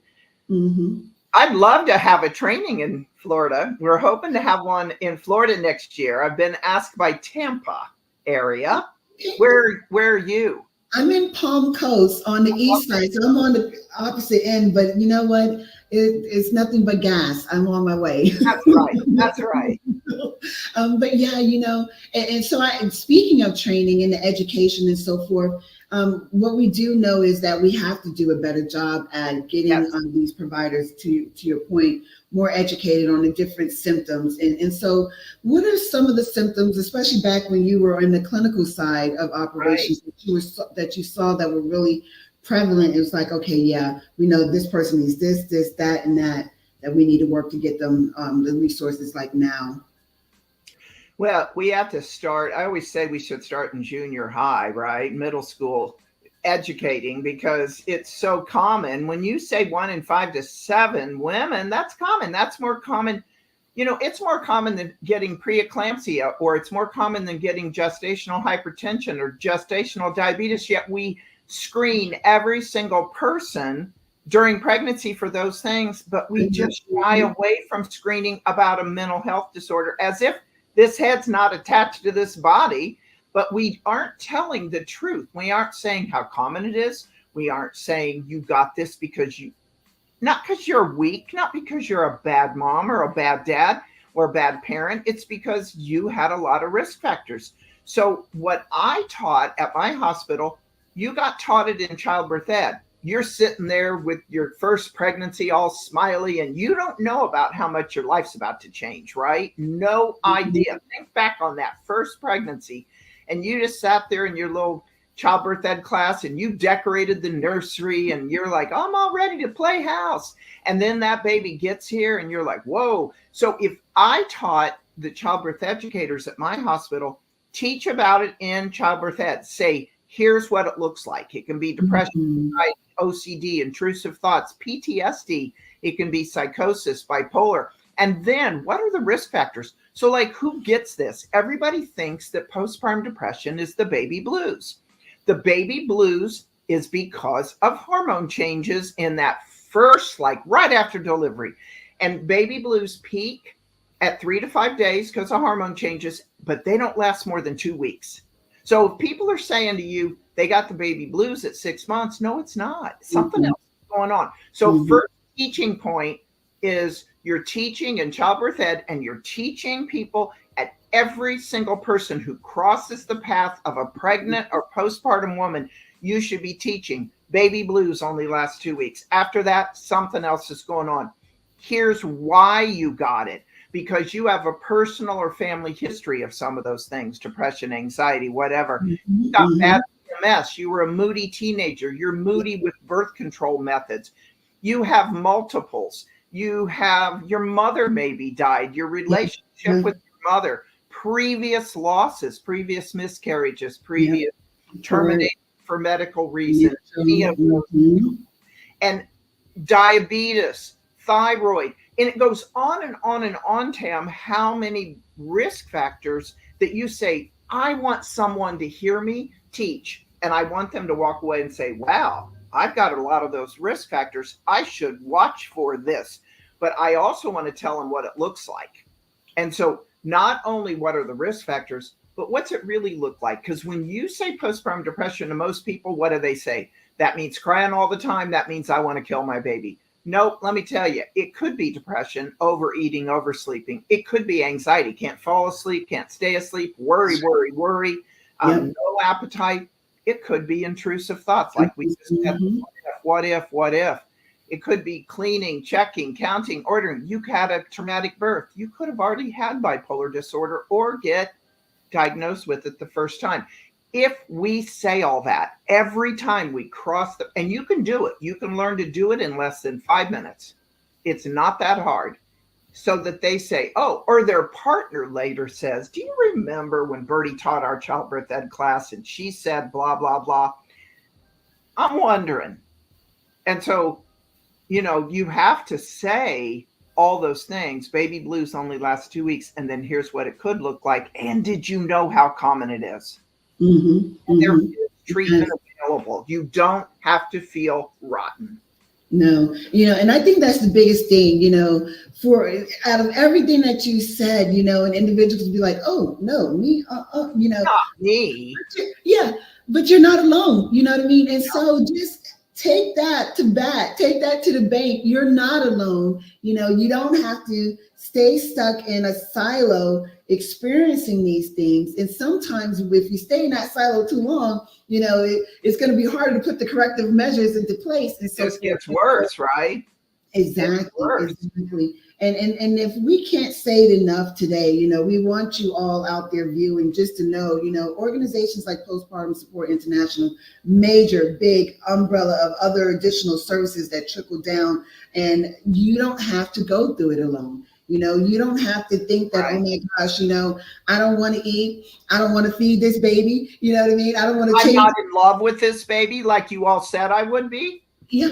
You don't have to think that, you're alienated and, shame on you for having those thoughts, because these things are happening more so than what is spoken about, to your point, Birdie, where you mentioned about all these different health screenings that we give when we're pregnant, but the mental health, not so much, you know what I mean? And if something's off kilter, shame on you, you should be in a better shape. You're about to be a mom and you should be super happy. And we want to break these stigmas. We want to make certain that individuals are listening, no matter where you are, whatever your walk of life, you know what I mean? Because what we do know, when we look at risk factors, if you're going through an abusive relationship or had some abuse in the past, financially, you may be, having high levels of anxiety because you're not too certain on how you're going to make it and so forth and so on. You don't have previous sexual abuse. I want to throw that in. 1 in 3 women have been sexually abused. That's a huge risk factor. That's these things make you more prevalent to experiencing these mood disorders. But once more, there's ways in which you can actually get treatment and start to remedy it. Birdie, speak to some of the treatment options that individuals can take. Sure. Treatment options. Let's go over them. Could be medication. Try therapy first. Please quit being ashamed about going for therapy. I was thinking when you were talking, a common thing that I have women say to me in my office is, oh, Birdie, I'm so ashamed to be here. I've got a healthy baby. I have a wonderful partner and I have a beautiful home. Why am I in your office? Why did this happen to me? I shouldn't be depressed. I shouldn't be anxious. What's wrong with my brain? But how are we going to get you better? Everybody can get better if they find the proper help. So could be you might need medication. Get rid of it. You don't have to tell anybody you're on it, but get rid of the shame and stigma. Sometimes we need medication.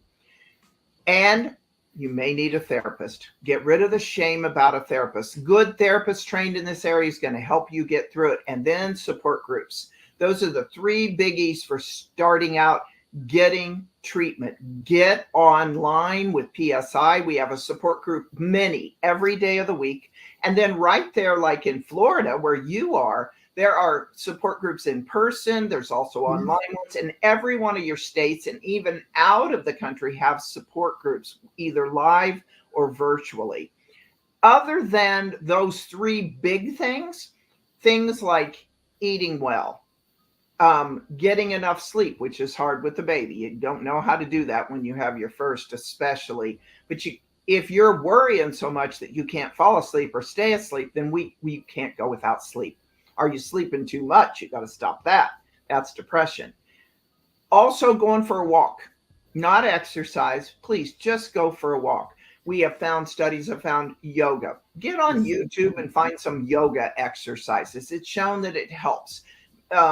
Things that usually used to bring you joy, bring those back into your life. Music, whatever, going out to dinner, things that you used to enjoy. But those are the big things. Your faith factor. Some people find their faith factor that they're, spirituality overall, but maybe your faith factor is something that you find. Sometimes finding someone maybe in your faith community that's educated is harder. And people tend to say things like, you just need to pray a little harder. You need to have more faith. It's like, we got to educate our faith communities too, not to say those little platitudes, because we don't need to make people feel ashamed that their faith isn't strong enough. You can still get depression. And so faith factor is really big for a lot of people. So all of that together is, and oh my gosh, community, someone you can talk to, right? And asking for help. If anybody's heard me teach, know that I say we have seasons in our life, seasons of giving, where we give and give and give, and we're the strong one and we help everybody. But when you have a brand new baby, you're in the season of receiving. Please ask for help. Please let others help you. You're not supposed to be doing this alone. If someone says, I'd love to help you out, believe them and tell them, good, would you go to the store for me? Good, would you do a load of laundry for me? Would you rock the baby while I take a nap? Please don't think that is weakness. That is okay. That's the bravest thing you can do, is ask for help. So that's one of the really big ones, and doing something just for you. We tend to not take care of ourselves.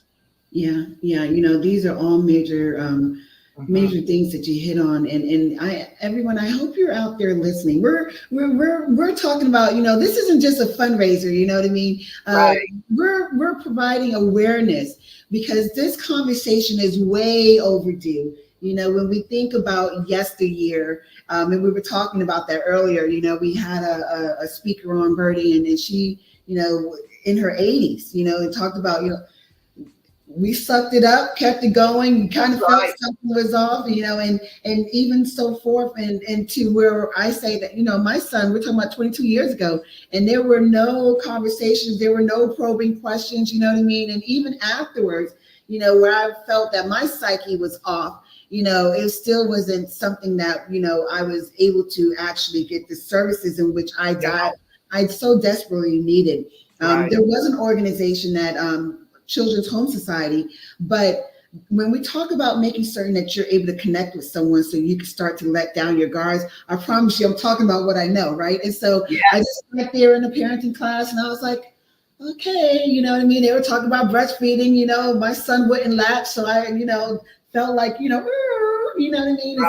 And so, we know that there's not a one size fit all type of weaning, treatment option. And that's why, as Birdie just explained, there's so many different things, but you have to continually work at it. So don't lose hope. You know what I mean?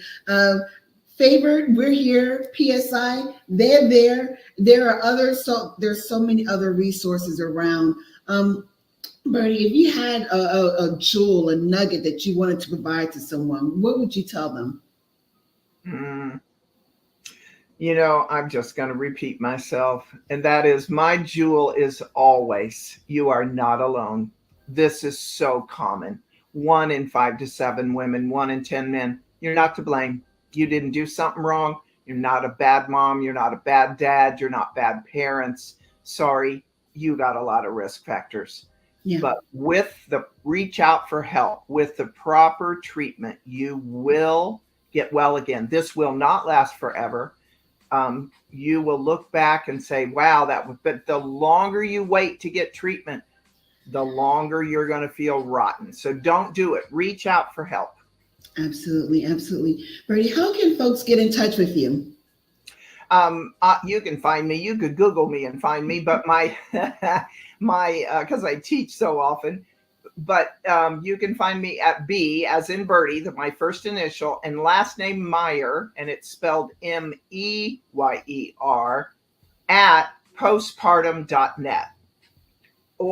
And then you can reach out to me and I'll get you in touch with whoever you need, give you resources. But you have many people listening. You have your own resources in your state and in your, town and your country. But reach out, look on postpartum.net. Check out our website. On postpartum.net, go up to get help, and it's going to show you all the different ways to get help. And it's going to have great advice, education, all of it. You're going to see all of our stuff. But I am the MEYER at postpartum.net. And I'm so happy you had me come.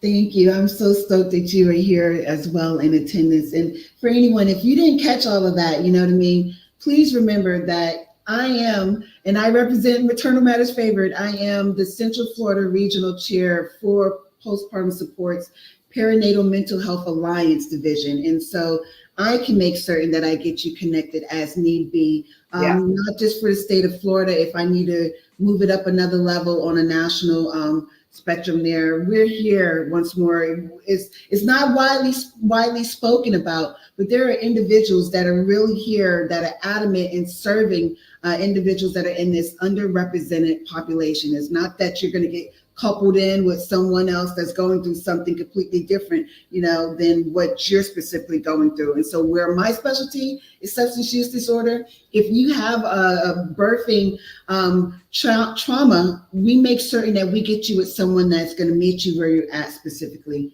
Once more, Birdie, thank you so much for your time this Saturday afternoon. I totally appreciate you.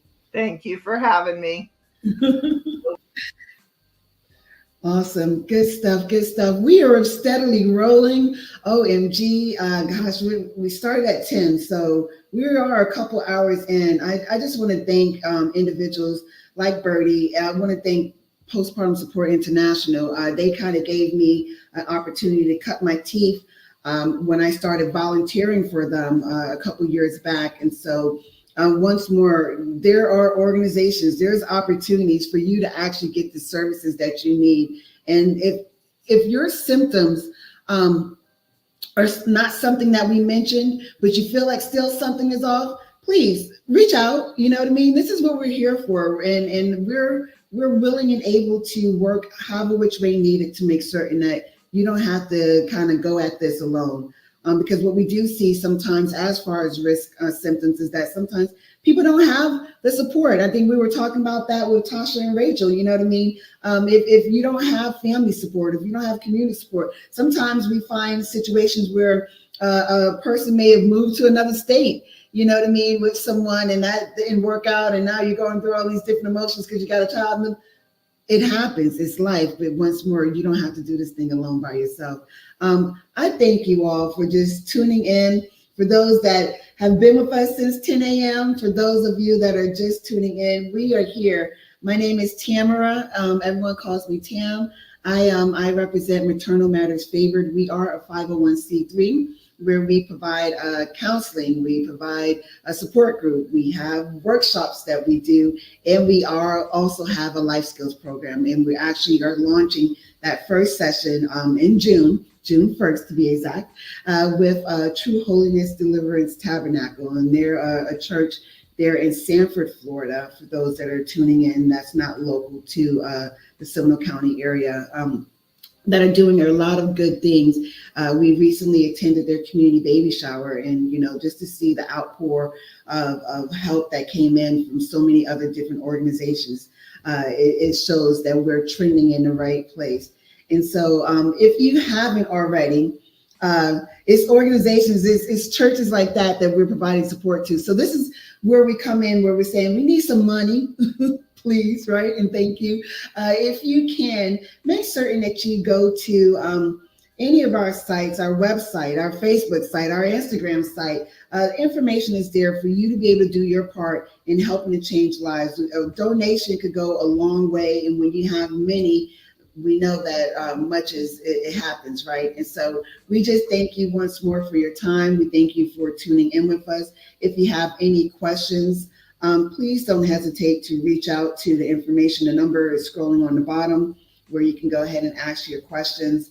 And I just thank you all. So we have some additional things coming up. I do want to go ahead and take the time to kind of just talk to you about a few different things that I've been hitting on while we've been talking. And so I'm going to go ahead and share my screen and present on some things just to kind of bring things a little more closer to home, okay?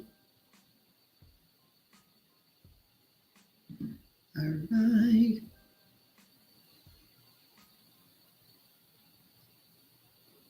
Okay, so what you guys see here is some of our stats.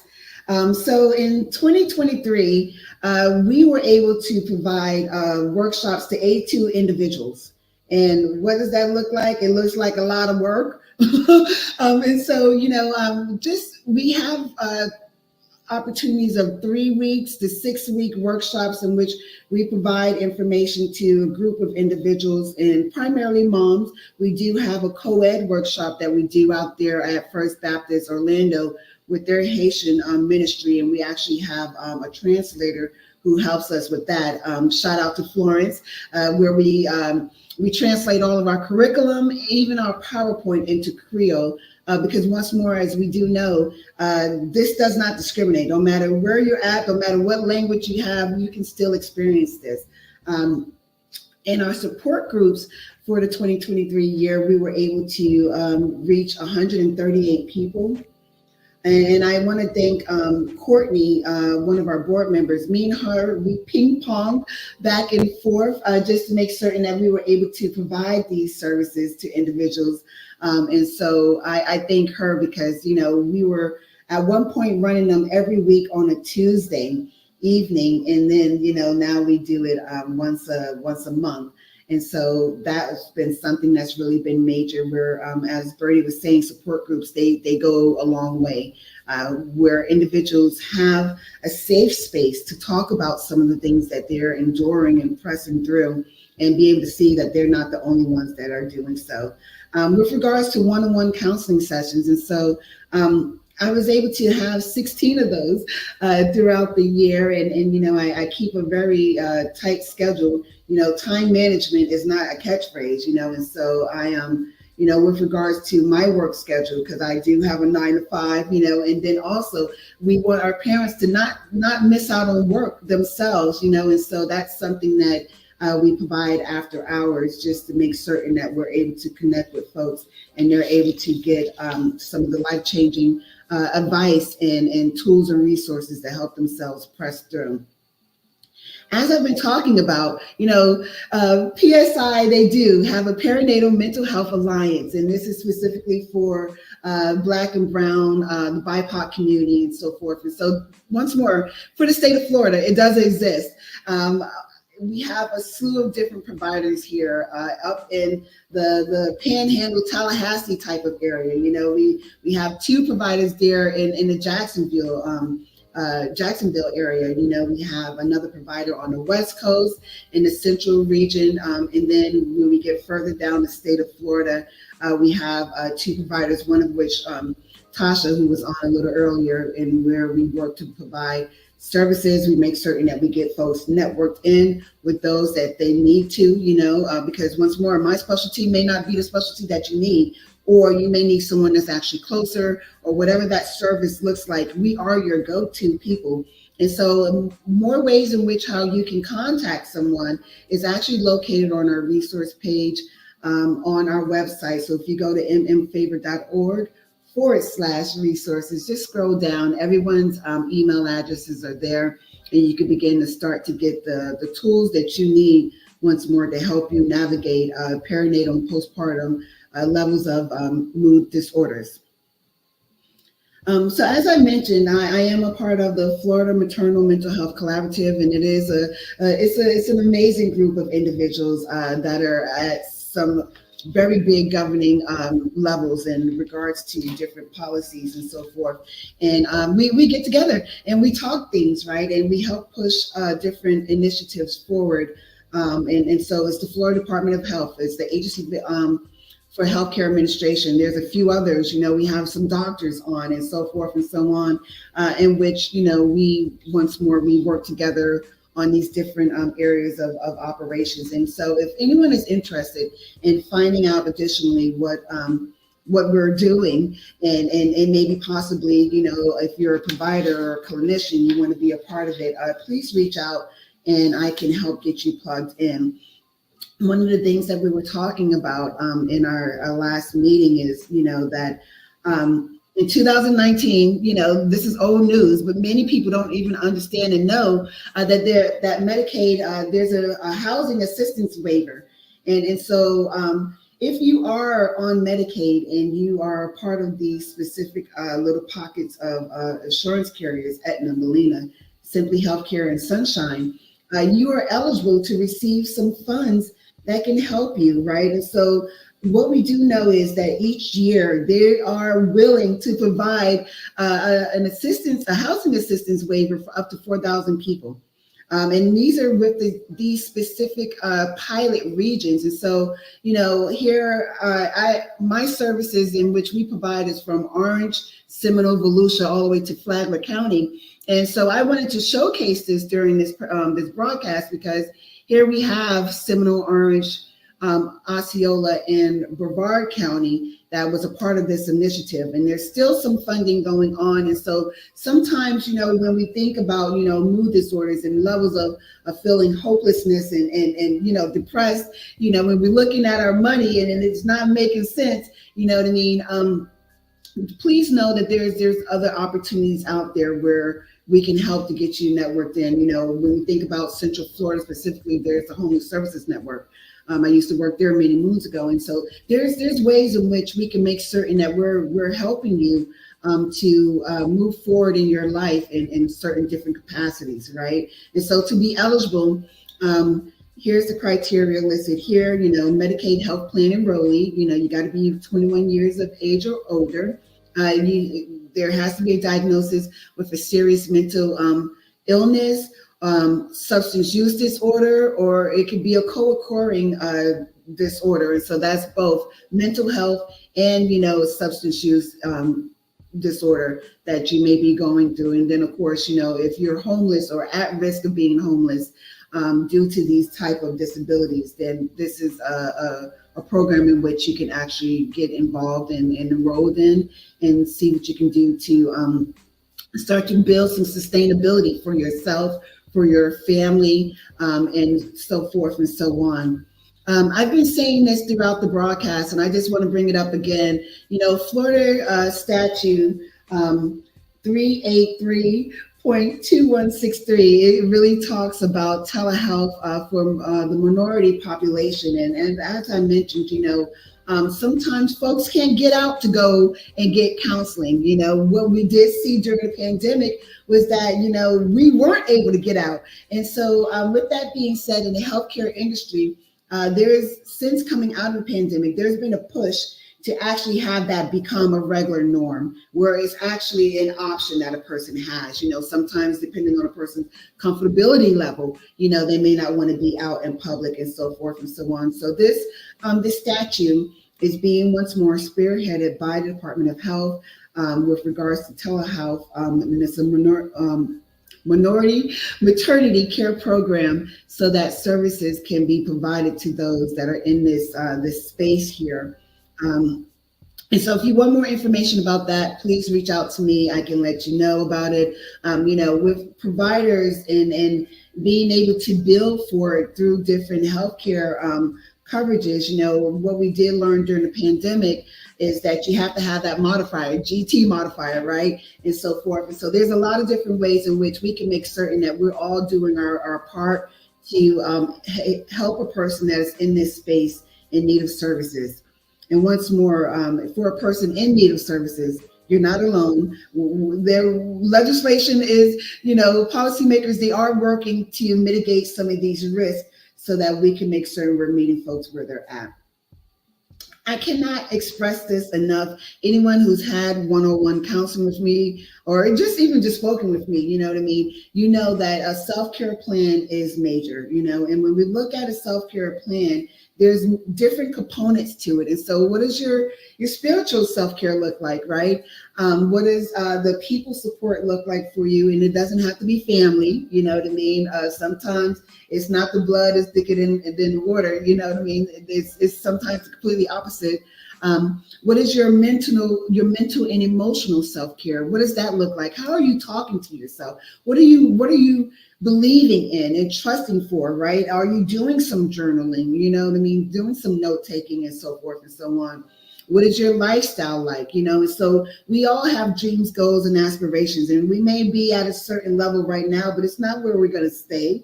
You know what I mean? And so making certain with regards to how you can put a plan into place to get you to where you want to be, your lifestyle plays a part in it as well. You know what I mean? So don't be afraid to set some goals, you know what I mean? And trust and believe in them and put in the work to actually get there.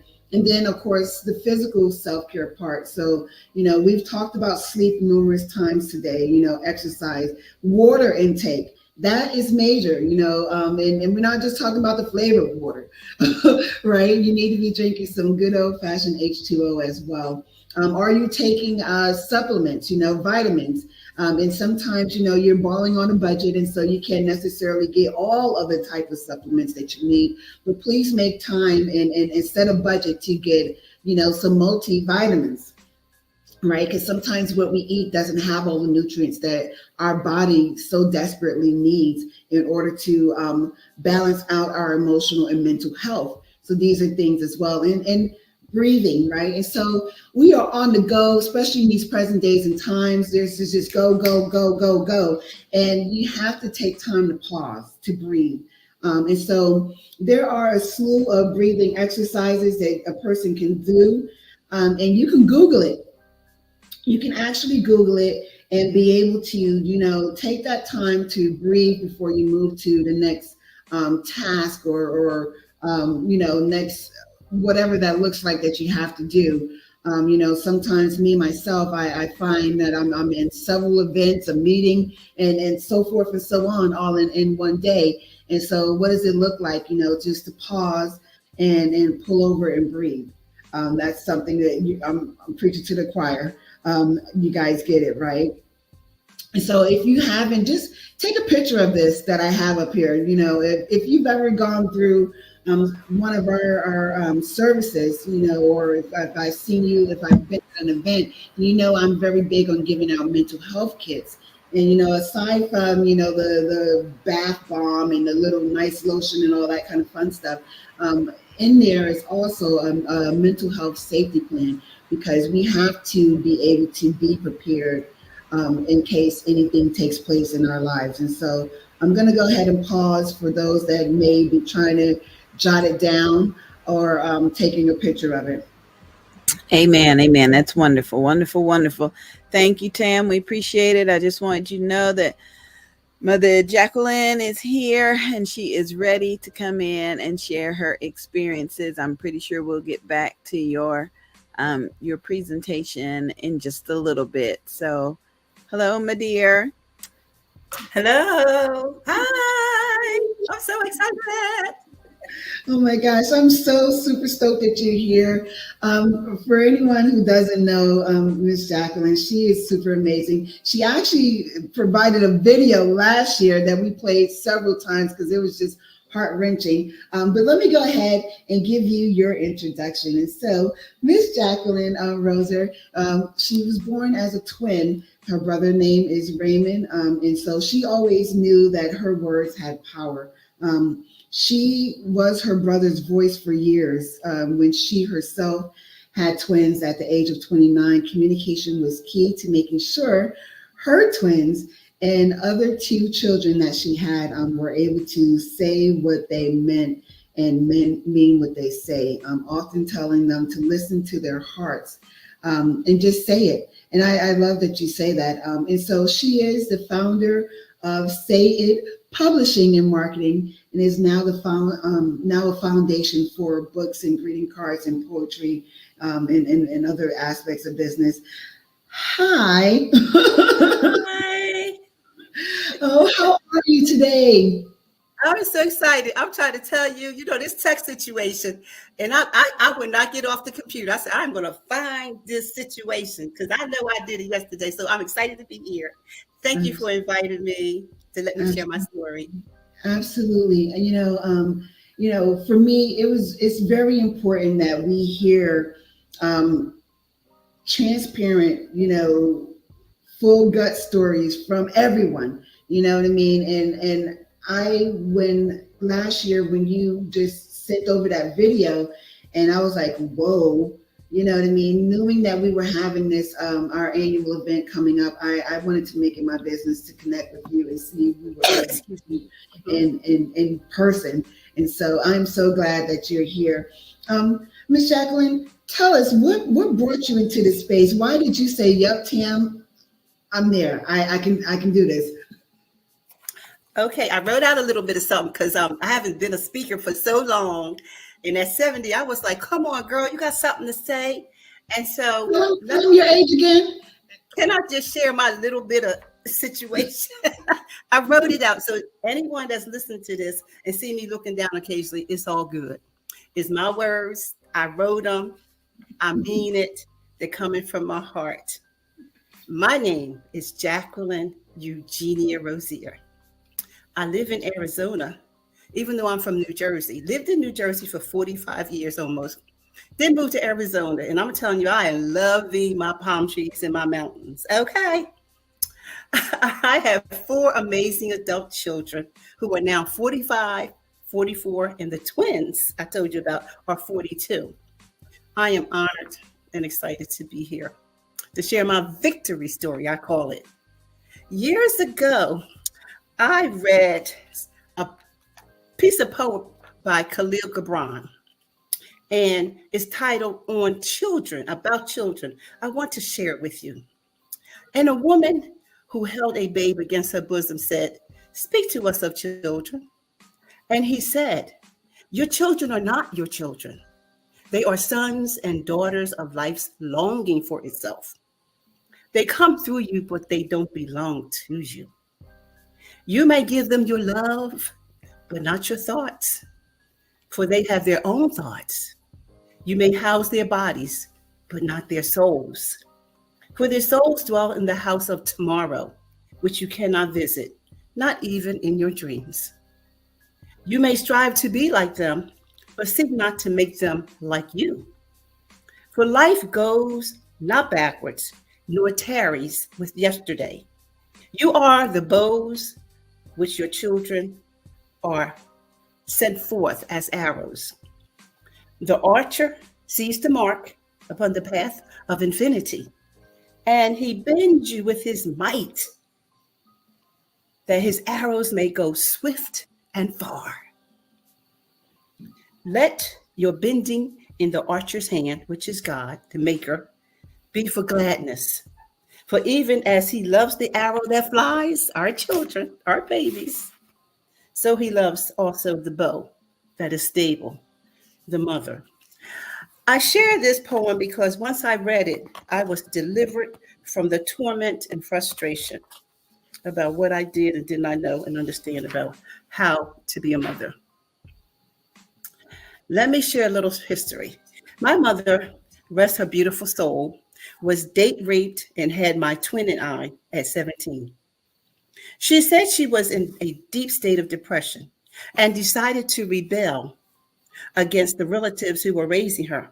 Both her parents had died, her mother when she was about 3 or 4 and her father when she was about 12. And she was being raised by her maternal grandmother when she was suddenly sent from Florida to New Jersey with one of her mother's oldest brothers.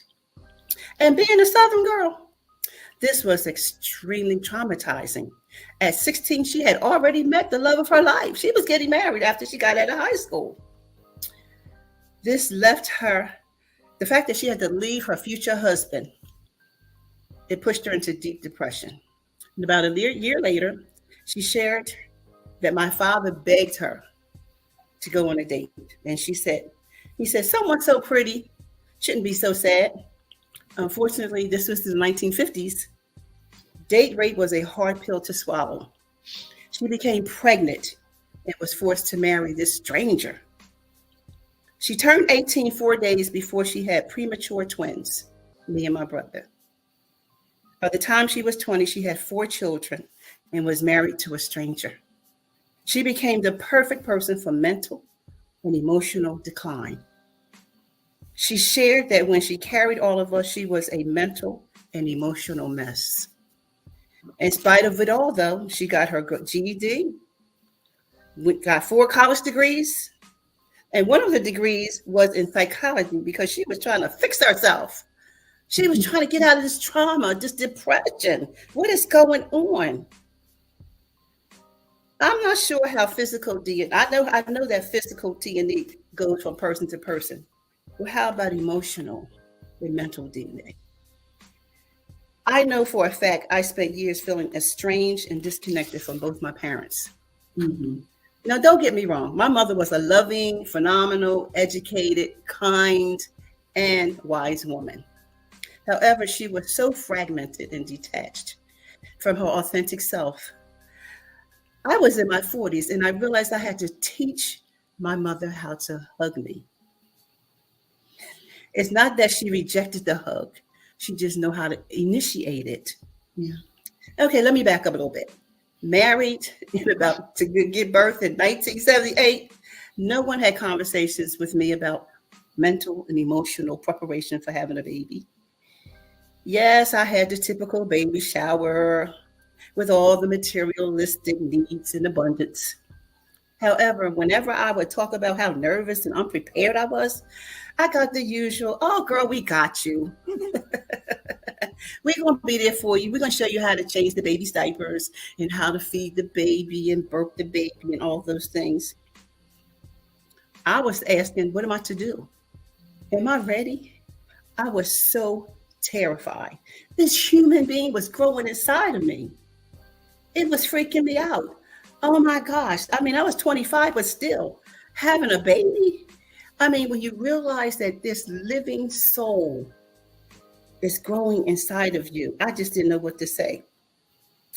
Apparently, I was such an emotional and mental mess. I was in labor almost 20 hours giving birth to my first son and didn't dilate 1 centimeter. The doctor kept saying, we don't know why you can't have this baby. Everything's physically okay. We keep checking and checking. I found out was so traumatized, I was blocking the birth of my child. I got an emergency C-section, and all of my children were born by C-section. I questioned everything I did with my 4 children. They were like these special gifts of wonder. You know, they lay this baby in your hand, in your arms, and you're like, what? I mean, besides nursing that baby and giving that baby a bottle, you're looking into the eyes, the soul of this human being who has to depend on you. As a matter of fact, I am a really good cook. And so I knew how to feed them. I knew how to buy them clothes and dress them up pretty. I sang all kind of fun songs with them, and I helped my mother homeschool my children for 4 years. I put them in all types of programs. You know, they learned how to play the piano and went to ballet class and all the things, all this, and it frightened me because I knew something was missing, something was lacking, something was wrong. I realized that there was no bonding. I kept trying to figure out why. Why do I feel like this? Why am I I feel like I was raising somebody else's children. I was babysitting. I was just so not bonded. I only knew this because as a student, I'm a student who likes to learn and read things. So I was always reading on how to better myself, how to find the answers, how to do whatever I had to do. And when they would go visit their grandparents and other relatives, I wouldn't even miss them. I would almost forget I had children. It was so crazy. I felt horrible. I'm watching other mothers play with their children and long and cry. Oh, child, I call my child every hour when she's going because I missed them. I didn't have none of that. I didn't know what was going on with me. I suffered silently for years. I was a leader in church, active in the community, and was a successful entrepreneur. What in the world is wrong with me? I loved being with my children when they were home. Before I became a successful businesswoman, I stayed at home for 10 years just to raise them. Well, in the last 20 years, I have given a lot of thought about myself as a mother and about my mother. And now I know that this is a generational issue. Somehow I was carrying the emotional baggage and trauma my mother went through, and possibly her mother as well. All of my children, 2 males and 2 females, are in their 40s, and there are no grandchildren. I don't know what that's about. I'm not going to say anything. My sons are talking about it, but it would be so exciting to be able to hug these little babies. Now that I am healing, I've been through therapy, I understand some things to be able to pour that kind of healing into my grandbabies. I have had lots of counselings directly and indirectly.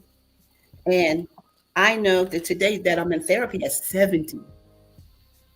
I'm in therapy today because I know knowing and loving myself is one of the ways that I will be able to support my children as they become parents. How do you become a better mother? Become a better you. In conclusion, or should I say continuation, participating in conversations and programs with silent sufferers who may or may not experience suicide or deep depression, guilt, or sadness is a blessing. Thank you again. So many need support for emotional and mental stability, strength, and understanding, no matter the age. I'm 70 and I'm still working through it. Why did I not miss my children when they were not around? My children, adult children, are some of the best human beings on the planet. Of course, I'm going to say that.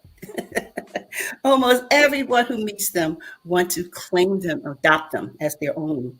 You know, God always makes a way of escape. And my life is ordered, and I am already an overcomer. I know that. Well, about 30 years ago, I created a program called The Love Journey. The program is a journey back to my mother's womb, where I am introduced to my authentic, real, genuine self. Because remember, a better mother is a better you. A stronger mother is a stronger you. I am finally creating a book for others to do the love journey as well. God just told me one day that I need you to know who you are, what you are, and why you are. He said, I created you special and unique. You have purpose, especially as a mother. Since being on this love journey, I have bonded with my adult children in a very amazing way. I understand, like in any relationship, knowing and loving anyone starts with me first. They always talk about put the oxygen mask on yourself first. I learned that. In order for me to be the mother I want to be, I had to be the woman I needed to be. I am excited that the Love Journey will be published this year, and mothers everywhere will be able to discover and rediscover who they are, what they are, and why they are. So I'm asking you to keep your eyes and ears alert for the public announcement, the Love Journey. Going to school, learning how to be you, learning the beautiful gem of who you are. If you were not raised in a home that gave you that, if you were raised in abuse, which I was, if you were raised in disfragment and separation and pain and confusion and fear, you can actually experience going on this journey that God dropped into my spirit years ago and discovering all the amazing things about yourself. It's never too late. I take this journey every year. I'm 70 and I've been on this journey for 30 years and it's exciting. I love it. For a discount, I want you to contact me. They'll give you the information, my email address and all the things. And I also make custom greeting cards. And the reason why I do that, because they encourage and inspire. They say, welcome, baby. They encourage a mother. They say, congratulations. It's really important. Can you imagine getting a piece of mail or card in the mail from someone who just wants to celebrate you as a mother, encourage you, lift you up, all those things? I have actually been making Mother's Day cards. I'm excited. And this just simply says there's a million reasons to celebrate you. Can you imagine a new mother getting that in the mail? Being able to just encourage and support her and to say you are wonderful. Yay! You are mama. We got you. We love you. You are special. I'm just telling you. I have another card up. Hold that. It says, I will ride out the storm with you. And we can wait for the rainbow together. Because brighter days are on the horizon. Can you imagine getting that card in the mail? Oh I my mean, we're gosh. so excited. And we have And they some of get a your card. cards as The most well. important thing about this card, what you say? I was saying, and we The have most some of your important cards as person, the well. most special person about you holding this card is you. So there you go. Okay, I can go on and on, as you can tell. I love it. Thank you. I have one more thing I want to do, please. Just one more thing. I wrote a Amazing. poem years ago called Mother. Nurturer is her position. Kisses and hugs are her signature. Words of comfort are her healing balm. And her sacrifice of her life, she is mother. She speaks to the heart. She cheers with certainty. You can do it. She names you for your destiny. She teaches and trains you for life. She is mother. Like the color red, she is ambitious, courageous, energetic, and sometimes dramatic. She is the birthing master and the anointed womb, the giver of life. She carries generations in her womb, tucking you in, kissing your face, whispering a prayer. The human security blanket. She is mother. Thank you. That's very good. Thank Oh my you. gosh, Miss Jacqueline.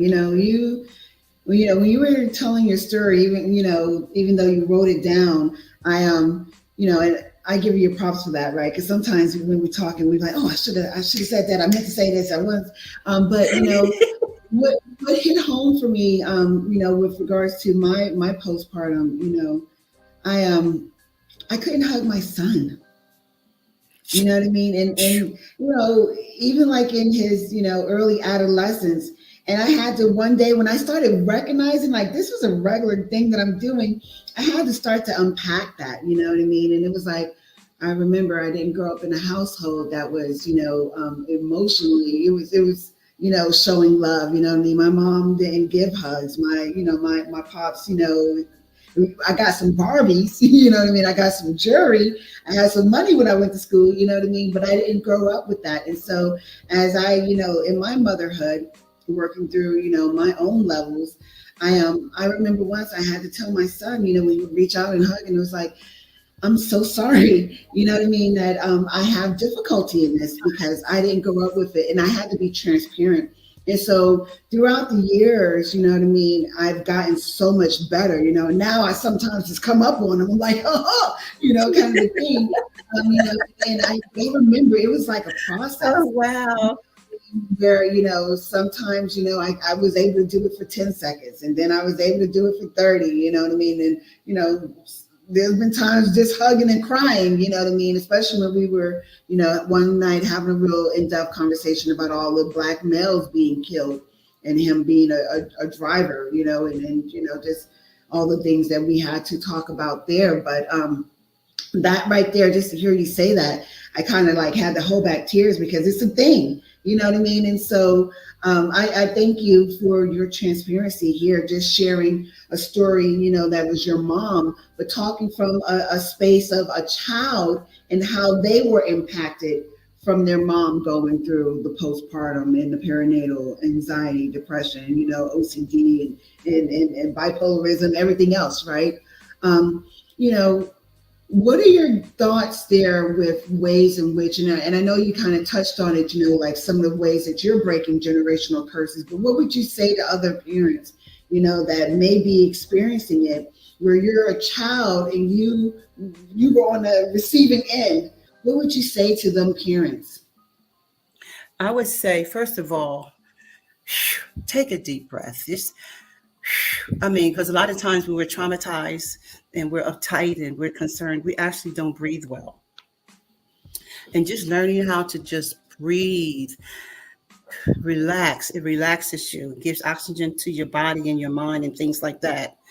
And as a new mother, it was so strange because when I had the twins, I had all this help come in the house and they kept me away from my other babies. And for about 2 years, I didn't even forgot the babies was in the building. And by the time I got back to my oldest son and daughter, they were like looking at me like, where have you been? Why did you go away? What's going on? Excuse me. And so I would say, first of all, this is what I do. I'm a woman of God. I'm a spiritual woman. I be praying. I talk to God about everything, seriously about everything. And I would just talk to God. You gave me these babies. Excuse me. You Take gave your me time. these babies. Order. Give me a second. I'm so excited.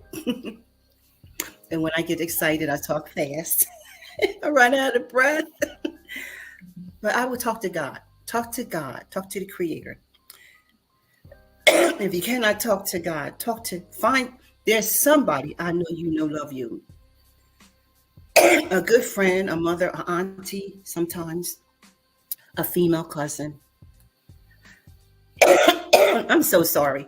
It's okay. This is live television, I'm everyone. quiet for a second. You talk a little bit. You go ahead. No worries, no worries. Take your time. Take your time.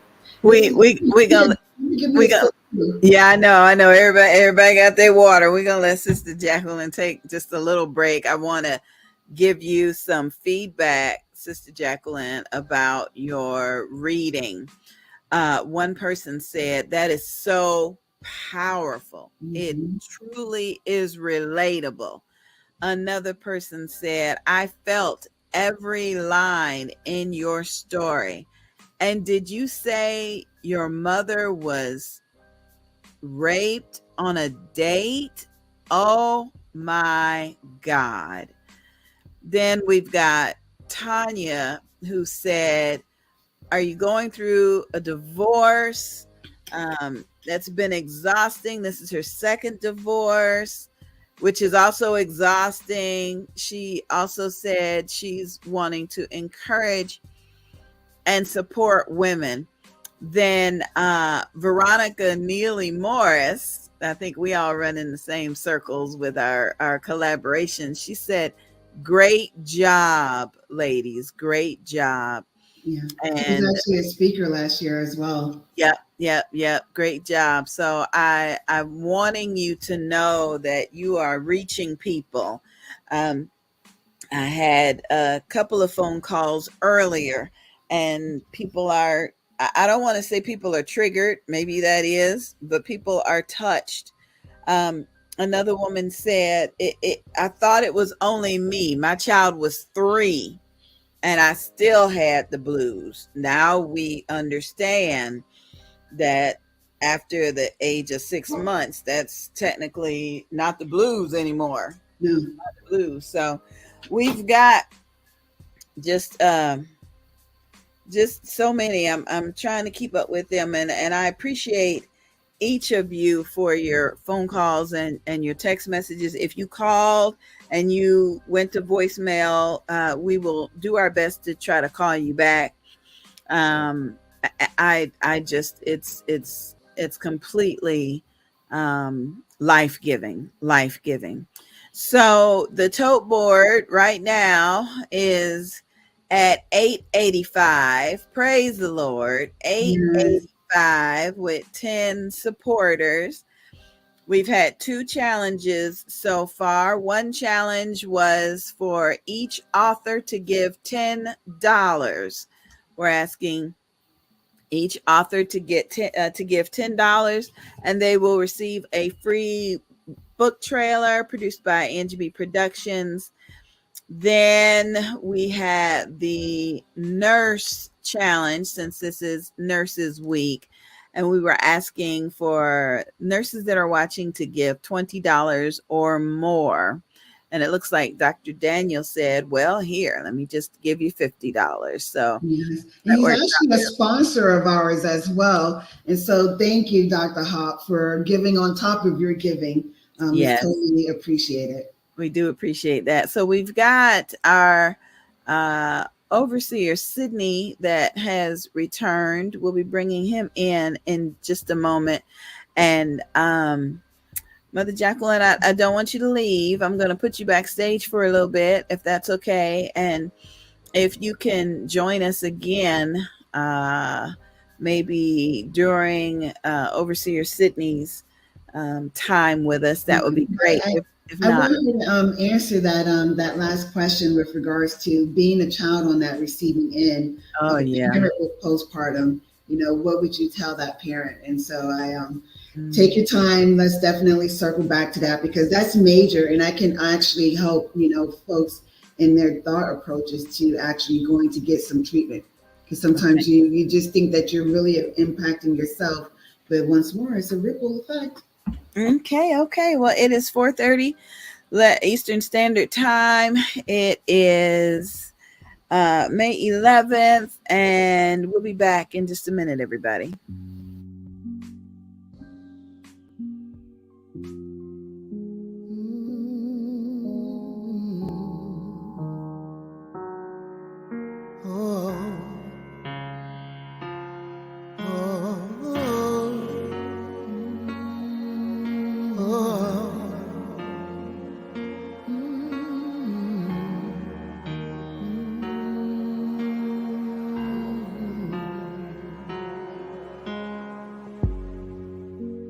Sitting here all alone, no one to pick up the phone, and it's just me. The problem that I have to face is staring me in the face, and it's just me. No longer will I try to hide the demons that I've locked inside, for they're wearing me down, way down. I'm falling.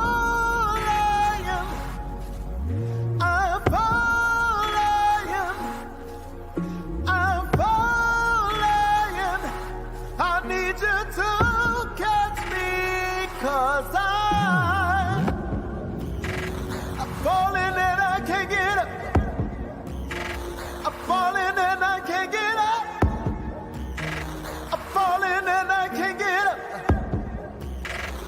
Falling and I can't get up. I'm staring in outer space. I'm lost without a trace, and there's nowhere to run or hide.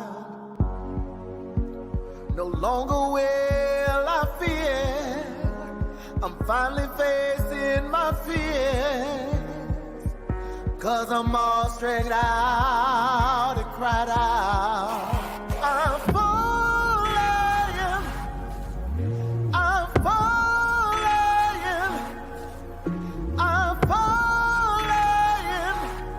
Why don't you catch me? 'Cause I'm falling and I can't get up. I'm falling and I can't get up. I'm falling and I can't get up. I'm falling and I can't get up.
Can't get up.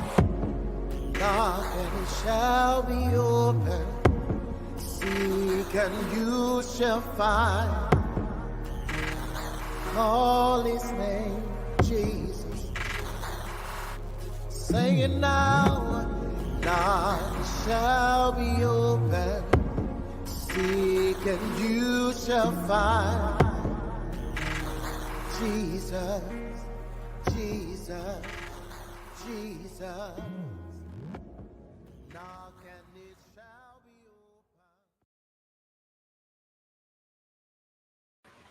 Hey there, family. It's me, the Queen Bee, Evangelist Angie B. And we are allowing the founder of our organization, we are allowing Tam to take a well-needed break. She's been on the air consistently since 10 o'clock this morning. I get a chance to get off the air and answer the phone and reply to text messages. And so we want to be able to give Tam just a little break. But this portion of the show puts me in the mindset of the old Jerry Lewis telethon. Mother Jacqueline, you might remember the Jerry Lewis telethon. You know, I'm bring you on. Remember Jerry Lewis would come out and his tuxedo be looking all good and spit shine shoes and his hair be all greaseback, having a little cigarette, and the Rat Pack would come out and they'd sing and dance and they'd look at the tote board. How much have we raised for muscular dystrophy? And then by halfway through the show, his bow tie would get kind of crooked and your hair sticking out his head.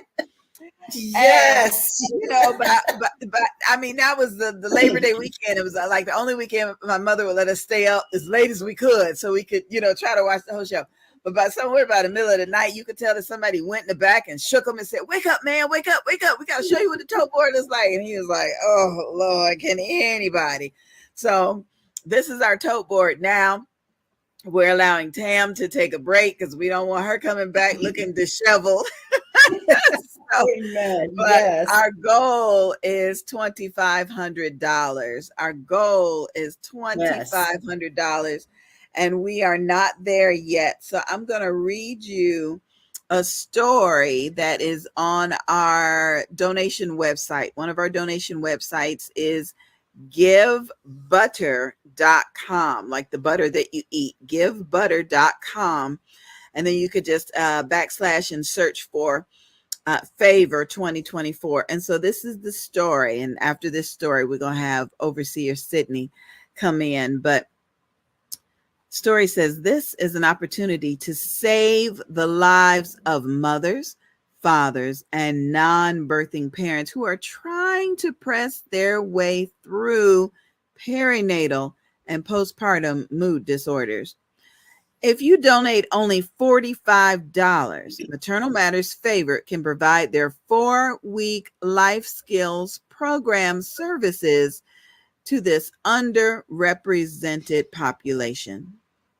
We are aiming to raise $2,500 within a 24-hour period. I'm claiming it. I believe that it is so. Join us for our 24-hour pledge-a-thon, where we'll have conversations around perinatal and postpartum health. You'll be able to speak your truth about some of your successes and challenges in parenting, and we'll provide words of encouragement to another person who's in their journey. Studies show that life skills teachings help in managing emotions, health, finances, and everyday relationships. This has a direct impact on how a person feels about themselves mentally, emotionally, and spiritually. Let's be the change we want to see in our community. And then the horrible statistics come in.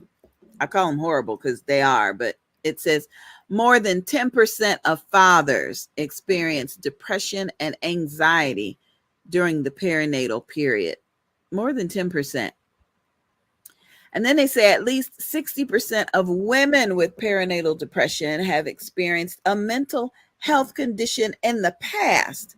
So that kind of talks to us about not pre-existing, but, you know, the stuff that may have been going on in you or in your family. But that's 60% of women with this perinatal depression. Then we've got individuals of Latino heritage exhibit a higher prevalence of perinatal mental health disorders and are less likely to be identified or receive adequate and culturally competent mental health care. That line that says culturally competent, I would really like to address that. How do we know if we're providing culturally competent mental health care? I see you, Overseer Sydney. You're coming up next. And then it says approximately 1 in 10 women will experience postpartum depression after giving birth. They talked about those statistics, 1 in 10 women. And finally, it is estimated that nearly 50% of mothers with postpartum depression are not diagnosed by a health care professional. If they're not diagnosed, then we praying for them. Yes. Overseer Sydney, I want to bring you on so you can meet Sister Jacqueline right quick. And then we go. Yes. Sister Hey, my Jacqueline, brother. Overseer. I heard you earlier. You had me running around my house, sir. I just want you to know.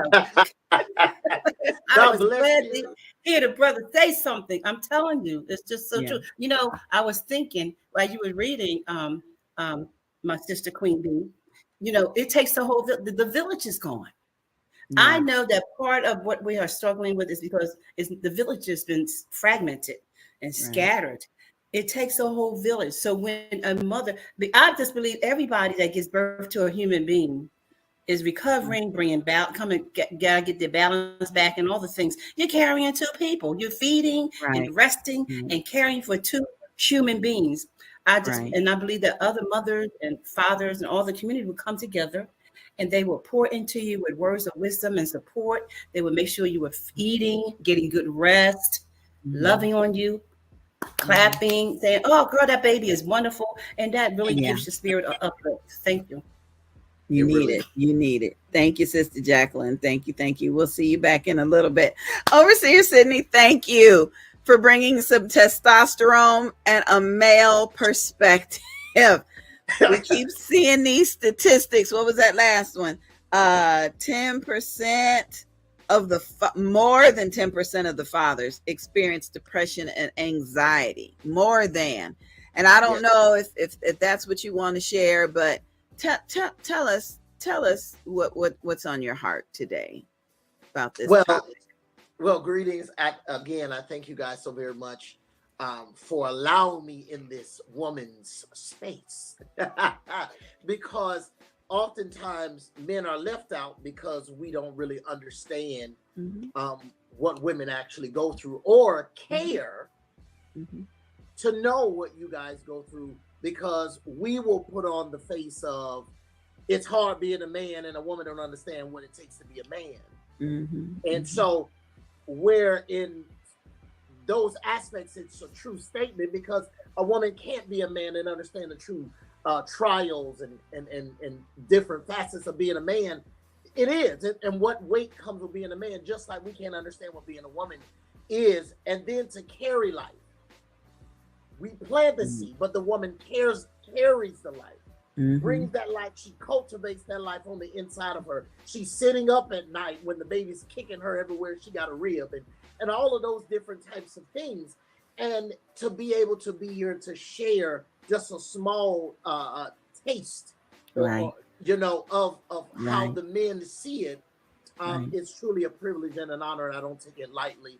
I don't speak for all men, but I think I do speak for quite a few of them inside of Christendom and outside of that as it pertains to this topic. Amen. Amen. Amen. Well, I'm going to bring in the founder again because I know she wants to talk to you about some things. So, Overseer Sydney, this is Tam McRoy, the founder of Maternal Matters Favored. And I appreciate you. I really do. I do as well. Thank you so much for deciding to really just join in on the conversation, and too for coming back. I'm like this morning, I don't think we scared him away, but yes, I love the fact that you're a man and you're able to bring a male's perspective, to this conversation. And so, what is your in-depth story? You know what I mean? That you kind of touched on it this morning. That you have your boys and your wife was going through some things, and when did you know, like, I got to make certain I'm doing my part, like, and what was that you actually started to do? Well, it was, I got married early. At the time when I got married, my My wife was 19, I was 20. And so we went from high school sweethearts to, to husband and wife to parents in a very small window. Got married in October. My son was born in January. Do the math. And so it was one of those things. It was like, okay, this is something new for us. And, during the pregnancy state, it was all right. You're adapting, learning to live together, learning all these different things. My wedding day consisted of wedding chapel. She went to work. I moved us into our first place. That was my wedding day. And so then our son was born. And so when she had my son, everything seemed to be okay. We brought him home. And then you saw there was a change. And my wife had long hair.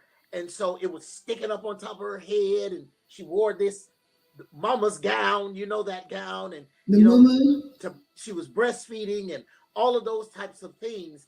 And I noticed that she wasn't herself. And I noticed she functioned just enough to take care of the baby. Nothing lacked when it came to the baby. And at first it was, hey, I'm over here. What about me? Did you cook? What you want to do? Because she was home. She was on maternity leave. I was still going to work and coming home. And I realized the breakdown. And it was one of those things. I'm exhausted. I'm tired. I know you're not asking me to cook. I listen, your son is greedy. He gets up twice in the middle of the night. This ain't working. Hey, leave me alone. To where the baby went from sleeping in his crib till I'm not getting out of the bed to breastfeed in the middle of the night. The pump wasn't working. It was hurting. And so guess where he started sleeping? In our bed. Yeah. And so she functioned just enough. And the breakdown in between us was at first it was subtle. Then it was right there in your face. And it was like, for a minute, as we all men do, hey, it's those zones have gone. There was no intimacy during the 9 months. There was no intimacy after the 9 months, after the baby was born. Hey, we men still desire our spouses or our woman. And so it's one of those things. It's like, hey, baby, hey, how you feeling? Hair still sticking up on top of your head and all that kind of stuff. And it was like, no, So as she began to come out of it, that's when I really got a real dose of what postpartum was. And so as she began to come out of postpartum, we went on our anniversary. It was anniversary time. The baby will be 1 soon. And, he's getting over that. She's coming out. Let's go on a vacation. We need a break. Well, we go on vacation. We come back with a souvenir that we can't throw away. So just as she was coming out, she was pregnant again. So a year and a half later, as we were rebounding from it, she got pregnant again. And so the reality of it, now I got 2 children in a year and a half. And it's like, look, I didn't sign up for this. Now this, and then each pregnancy is different. And we men, we don't carry a baby. We don't know what that feels like on the inside, something kicking and pulling and tugging. And I encourage men when I do men's counseling or marriage counseling, relationship counseling. I tell them all the time, I say, during that process, really watch the transformation of your woman. Because if you've never seen that baby move on the inside of her, see that baby kick her in places you didn't know you could be kicked, and watch how she takes it like a champ, and being sick in the morning, it gives you a new perspective and respect for the woman. That's real. Oh my gosh. You've said a lot, and I appreciate your transparency here. You know what I mean? Because I'm pretty sure there's way more men who too can echo these type of things. And I want to give you your kudos where you started to recognize the changes, you know what I mean? And you put some corrective measures into place on how you were able to kind of help and assist your wife as she was pressing through. And so what were some of those techniques? So say you're talking to your men in your counseling group, like, look, your wife is pregnant, she's about to have this baby. Let me tell you something to be prepared so you can make sure that you're doing your part. Oh, absolutely. So we go straight into what we as men tap into first. We tap into the intimate first. Hey, I had to realize, though I desire my wife intimately, it's one of those things, hey, you have to give her time to get herself together. You have to give time to allow all of those different changes. There's going to be times where, guess what? You want to be intimate time, but the baby is here. They hate the word share. She's mine. No, she's not. You have to share. My mother, I have 5 sisters, 2 mothers, 4 grandmothers. And it was one of those things my mothers and grandmothers would tell me, a woman don't want a sorry man. So I can cook, clean, wash clothes, sew in your weave, paint your toenails, all at the same time. So it's one of those things. So I had to pick up the slack. If I didn't know how to cook, I learned, even though I could. If I couldn't wash clothes, I learned. Mother taught me a lot. But I taught them and I told them, these are the things that you can do to lighten the load. You have to give to take. So if you want intimate time, make sure everything else is done. Oh, I got to do this for the baby. The bottles are made. Oh, well, what we're going to eat, I've already cooked dinner. Something that you eat, not just for me. See, we learned something when I worked in collections. It's called the with them. What's in it for me? Well, great. What's in it for me is I'll get what I really want. If I make everything else she needs, great. I'm going to put the baby to bed. I'm going to run you a bath. I'm going to fix your food. I'm going to light the candles. I'm going to fix the bed. I've washed the clothes. Come on, baby. Come on to daddy. All the excuses are removed. And I taught especially the younger men with girlfriends, and let's bring it into 2024.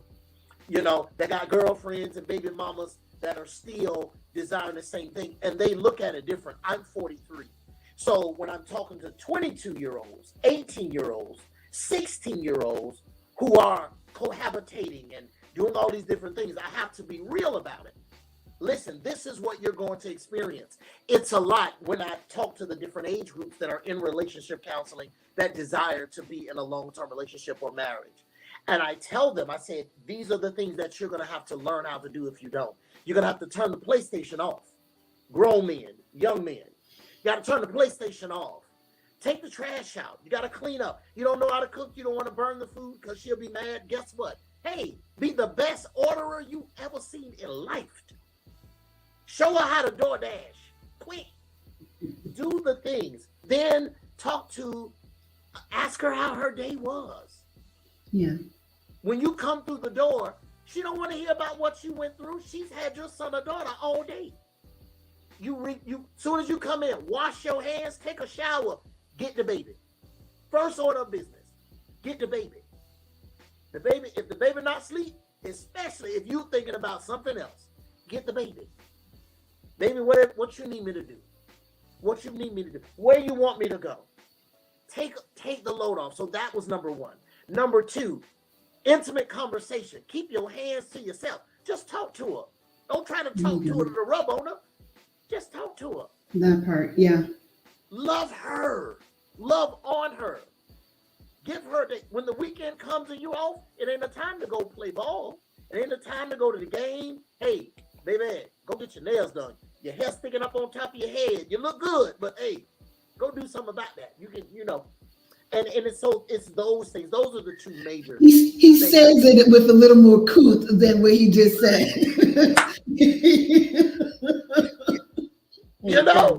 Yes. Those things are important, and I've learned, and having sisters that have all had children and mothers, and we're a fertile family. So it's my mother. It's 5 of us, and I have a total of 5 sisters, 2 brothers. Between all of them, it is 23 grands.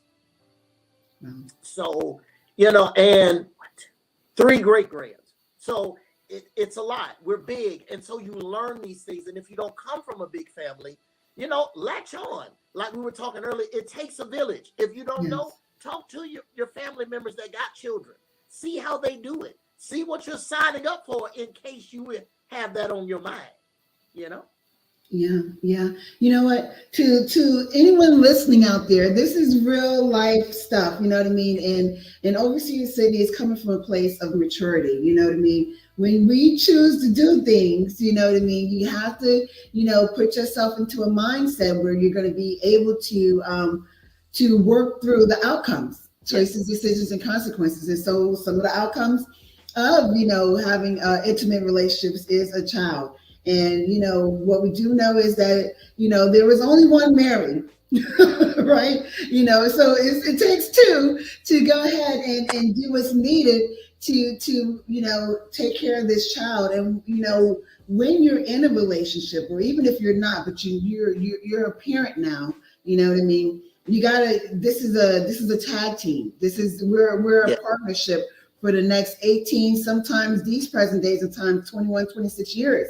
To commit to having each other's back while we're co-parenting. And so when women go through the different changes in their bodies and psychologically as well, with their emotional being and so forth and so on, and you have a man that's saying, hey, I get it, I got you, you know what I mean, the outcomes of that woman's recovery are way more faster, as opposed to having a partner and they'd be like, what's wrong with you? You know what I mean? You ain't gonna, you know what I mean? Like, come on now, you know what I mean? Let's look at things from a humanistic perspective.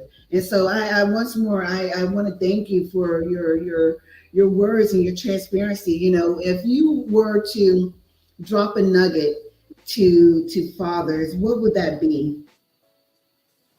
If I had to drop a nugget to the fathers, what would it be?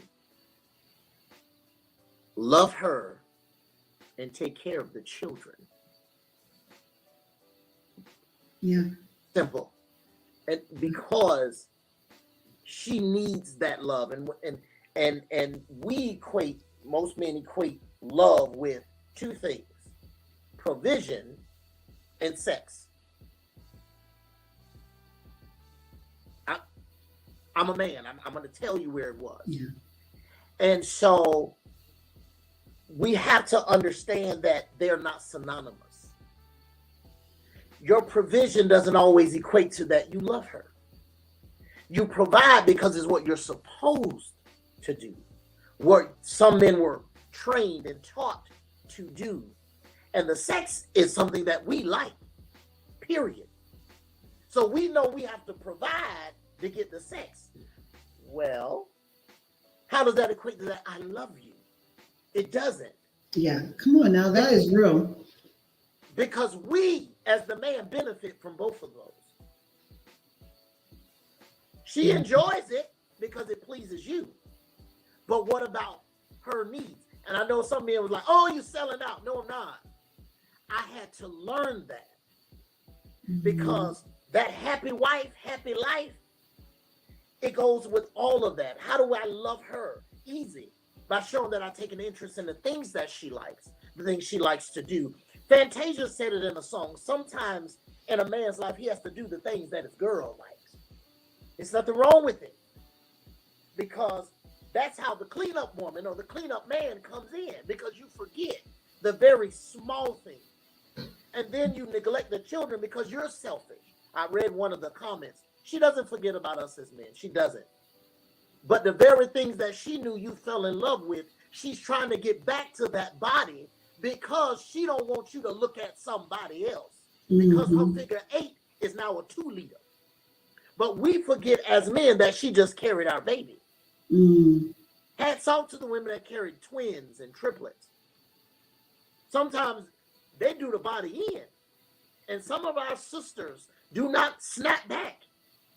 Their bodies are forever gone. So love her in the skin that she's in because she made a sacrifice too. Yeah. You're hitting on some great points because, society, says that women are supposed to look like this. You know what I mean? Men want, women to look a certain kind of way. Yeah. And she's just on the gone. She just went through life changes. Her body just went through some changes. And, as much as she may work to, get back to where she was before, or whatever have you, individuals need to realize that there's a new norm that takes Yes. place. You know what I mean? And so whether that's physically, you know what I mean, or even mentally, emotionally, there's a new norm. And so it once more, you know, when we think biblically how, you know, our heart posture, you know, we're supposed to look at the inward person. That's you know right. what I mean? And so, you know, let us keep that kind of an eye, that lens when we're saying that we love a person or that we want to be with them. You know what I mean? Because what we do know is while today we're talking about pregnancy, there could be another show talking about what happens when a person gets in a car accident and now they can't walk. You know what I mean? Or, you know, different things that take place where Yes. you may meet a person one way, you know what I mean? But now you got to develop a new level of love for them because of the certain situations that may be taking place in their life. Because what we do know is life be lifing, right? Yes, it does. Yes, it does. And you know what? You just hit a nail on the head. I'm going to say this. So, for the Bible says in 2 Corinthians, first natural, then spiritual. So we are a natural being. In the natural sense, I saw you and I was attracted to you. I liked what I saw. I saw you before I saw your mind. And I felt your heart, right? So then in the spiritual sense, I got connected to you because why? A man that findeth a wife finds a good thing and find favor of the Lord. So now that we connected in that sense, so even those that are not married or in relationships, we're in 24 and keeping it real, but I'm going to speak from the natural sense and the spiritual sense, right? So sometimes those concepts, rules, policies, and procedures don't apply when you don't have the spiritual aspect in your relationship. So we can still operate in those senses, but don't give the respect due to where those policies came from, where those techniques came from. So I say that to say this. So, okay, fine. If it's the natural, then the spiritual, and I understand there's a transformation. Be ye transformed by the renewing of my mind. Well, how do I renew my mind? I go back to the vow. Because see, the vow says, I will love you in sickness or in health. I will love you no matter what your body look like. I will love you when good times are bad. I will love you. Love is the greatest thing. Love is not prideful. Love does not keep a record of wrong. Love is the greatest. So when we think about it that way, baby, it don't matter what you look like. I got to think about the sacrifice that you made for us to become a we. So I got to love you in every facet of your body. I will love you from the crown of your head to the soles of your feet. Baby, I will walk across hot coals for you just to get you a jacket. It's one of those things that we have to, as men, come back to. Even in the relationship sense, chivalry is not dead. We just got to resurrect it. And it has to be retaught. That's the problem. We've looked at what we thought a woman is supposed to be and what a man is supposed to be and what they're supposed to look like, and they leave out the chivalry. But when you go behind closed doors and you get a sneak peek of the very people that you emulate and you exonerate and you put up on airs for, these people have chivalry in their lives. They thought pockets in the street, but they want a man that's going to love and revere them. They want women that's going to treat them the way they want to be treated and that will stand in the kitchen and cook them a plate of food, fix them a plate of food. Or vice versa. Come on, somebody. So it's one of those things, like you said, we have to get back to what it truly means. Are you really in it for that? So when I do my marriage counseling, I tell them, I said, you don't know what for richer or poor looks like. You don't know what sickness or in health looks like. You don't know what bad body, good body really looks like. Are you ready for that? Let's take it in its totality. And when that reality, like you said, life starts lifing, what you got? You better vet who you say you want to be connected to. You better really check into them and see if their heart is really where they say it is. It's put up or shut up time. Yes. Don't get me started. Don't get me started. Listen. I know that we have some board members coming back in, but you know, I'm loving this dialogue because what we do need to hear is more men coming from this space, you know, verbalizing what you're actually doing. And I'm pretty sure once more that there's a slew of gentlemen out there that, you know, are nodding their heads. But regrettably, too often, us women, we don't always see them, you know what I mean? And so I love that you're saying this. We had another speaker, Latasha, who was saying that she has a great husband, you know what I mean? And, you know, they went through a child loss and everything. And, you know, and he was there to the extent like what you were talking about and so forth. And so, we're here. If anyone is just now tuning in, like, what's going on? What they talking about? We're here talking about all things perinatal, postpartum, maternal mental health, right? And what Yes. does that look like in ways in which that we can make certain that we're doing our due diligence in supporting those that may be going through bouts of depression, of Right. anxiety, of OCD, of psychosis, of bipolarism, right? I love you, I hate you, you know what I mean, kind of thing. And making certain that we're doing our due diligence all the way around. And how are we making out? I tell you, I need you to check the other pages. The Give Butter information is now on the screen. We've got so many comments that have come in. One says, Overseer Sydney, I'm giving you a standing ovation. Teach, teach, teach. The other comment said, thank you, Sydney, for being on this telethon. I had all the symptoms of pregnancy. My tight, sexy body was gone, and now I got stretch marks. I got tender breasts from breastfeeding, and I was exhausted, especially after a C-section, which most men do not know is major surgery. Now, I know I'm telling on myself, but I'm telling on my age. My mother said when I was born back in 1965, it was mandatory that mothers stayed in the hospital for 10 days. That's right. It was mandatory. And I'm bringing in Mother Jacqueline. She nodding. Mothers had to stay in for 10 days, right? But then if you had a C-section, they added a few more days onto that because that was major surgery. Now I understand a young woman goes in the hospital in the morning, drop the baby in the afternoon. They sending them home that night. 3 days. Maybe 3 days if they have a C-section, maybe. Yeah. They immediately get you up to walking, like, you know what I mean? Well, mama was up walking for the 10 days in the hospital, but during those 10 days, they were able to recognize if there was some depression, if there was some trouble latching on and lactating, if folks was having issues with the episiotomy, or if their C-section incision was becoming infected. I get that they got to get you up and walk, but what I don't get is what happened over these almost 60 years where you had time in the hospital to, okay, it's like going to the bathroom. You go in, you do what you got to do, and then you get back out. And okay, I see. We can unpack that, you know what I mean? And so what we do know is insurance carriers, you know what I mean, hospitals, you know, it becomes like a factory, you know, line. And so they get you in, they get you up and walking, you know what I mean? And next thing you know, you're being discharged. You know, if you can buckle that baby up into a car seat, deuces, you know. And so we as a nation need to do a better job at healthcare coverages for some of these mothers, you know what I mean? And that's just healthcare coverage, but then it also goes into levels of behavioral healthcare as well. And that's that mental health part. And so when individuals are going back for their postpartum checkups, you know, we want to make certain that there's opportunities for them to actually have coverage for specific mental health services as well, which we see is not so often allowed. Go ahead, Mother Jacqueline. Life is like you're saying, life is different. There was a time fathers didn't have to come home and cook no dinner because after she had the baby, the family came over. The family too. They made all kind of pre-meals. Auntie was there, mama was there, grandparents was there, neighbors were there.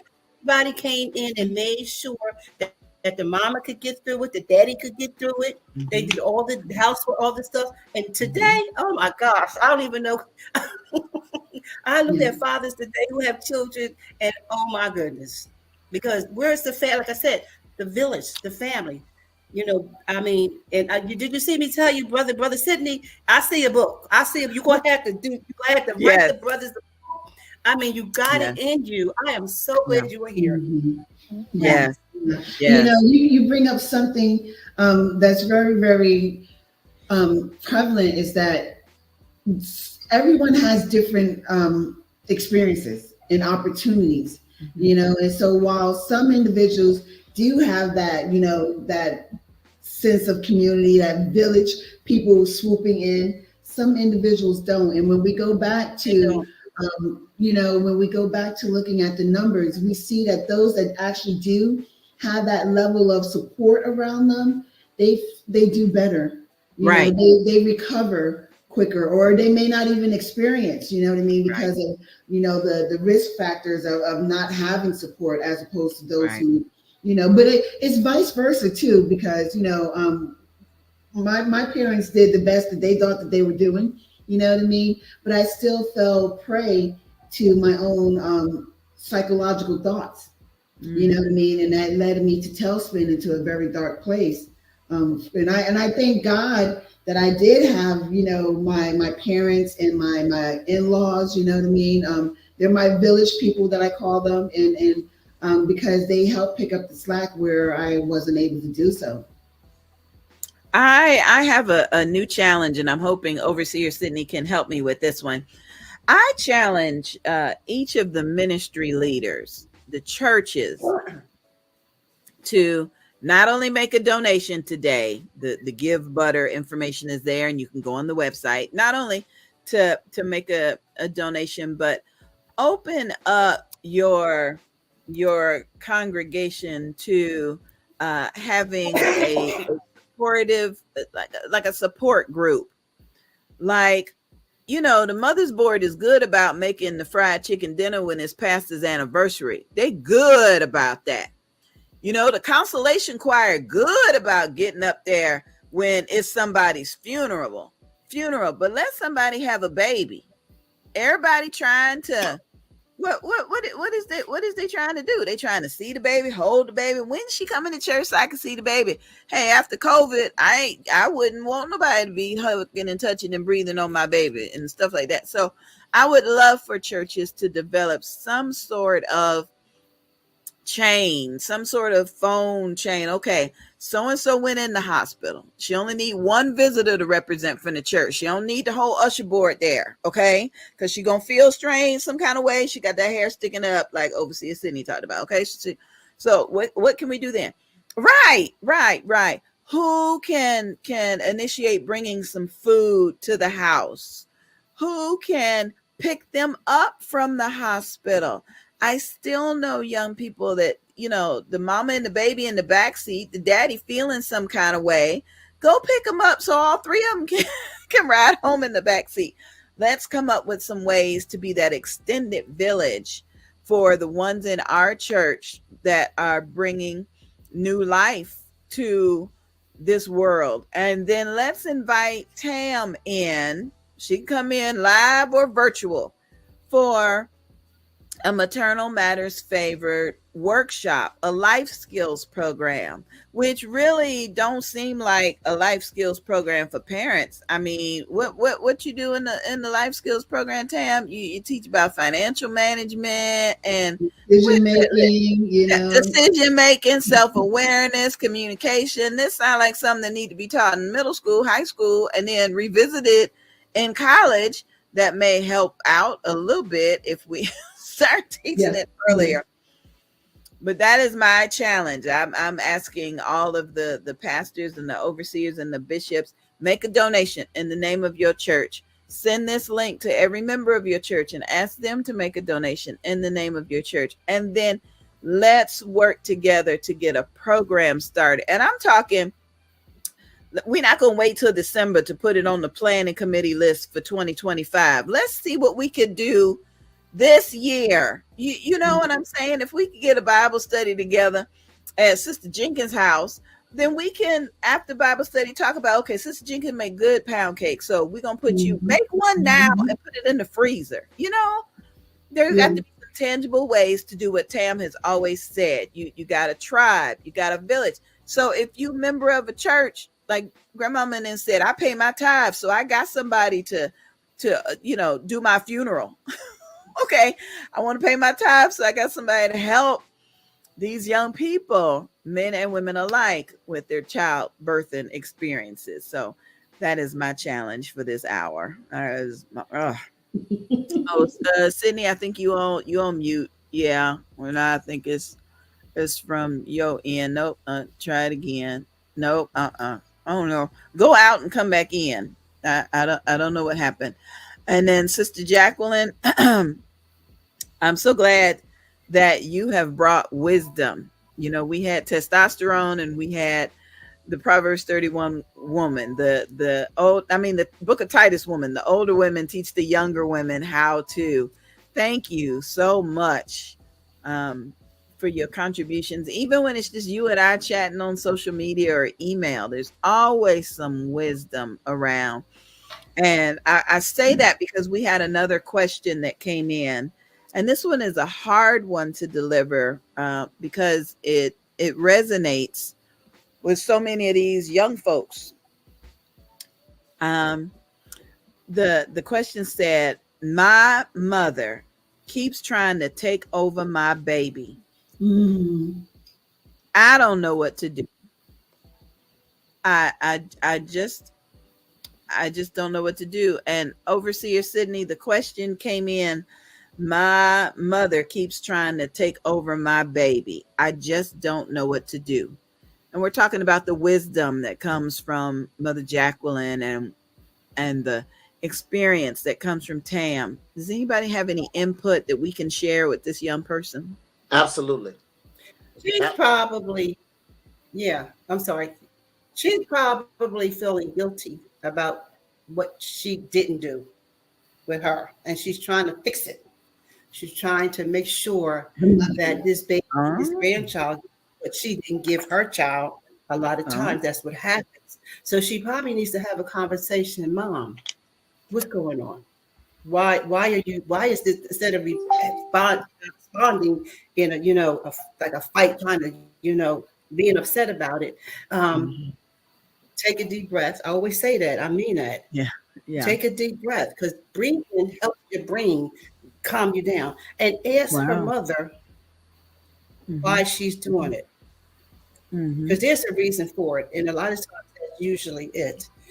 She wants to find a way to do what she didn't do before. That's one. I think that's one thing that may be.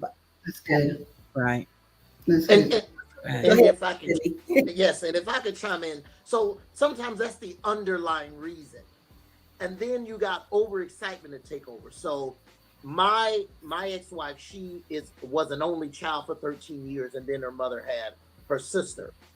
Then we had boys, so it's only the two of them, and then there were no boys. Well, she wanted to kidnap my child and not give it back. Well, hey, I'm gonna need him back. Thank you, please. So it's so those are two things, and then also, like you said, on a serious note, those situations, because my mother worked a lot, and so my father was a Rolling Stone. My stepfather was in the streets.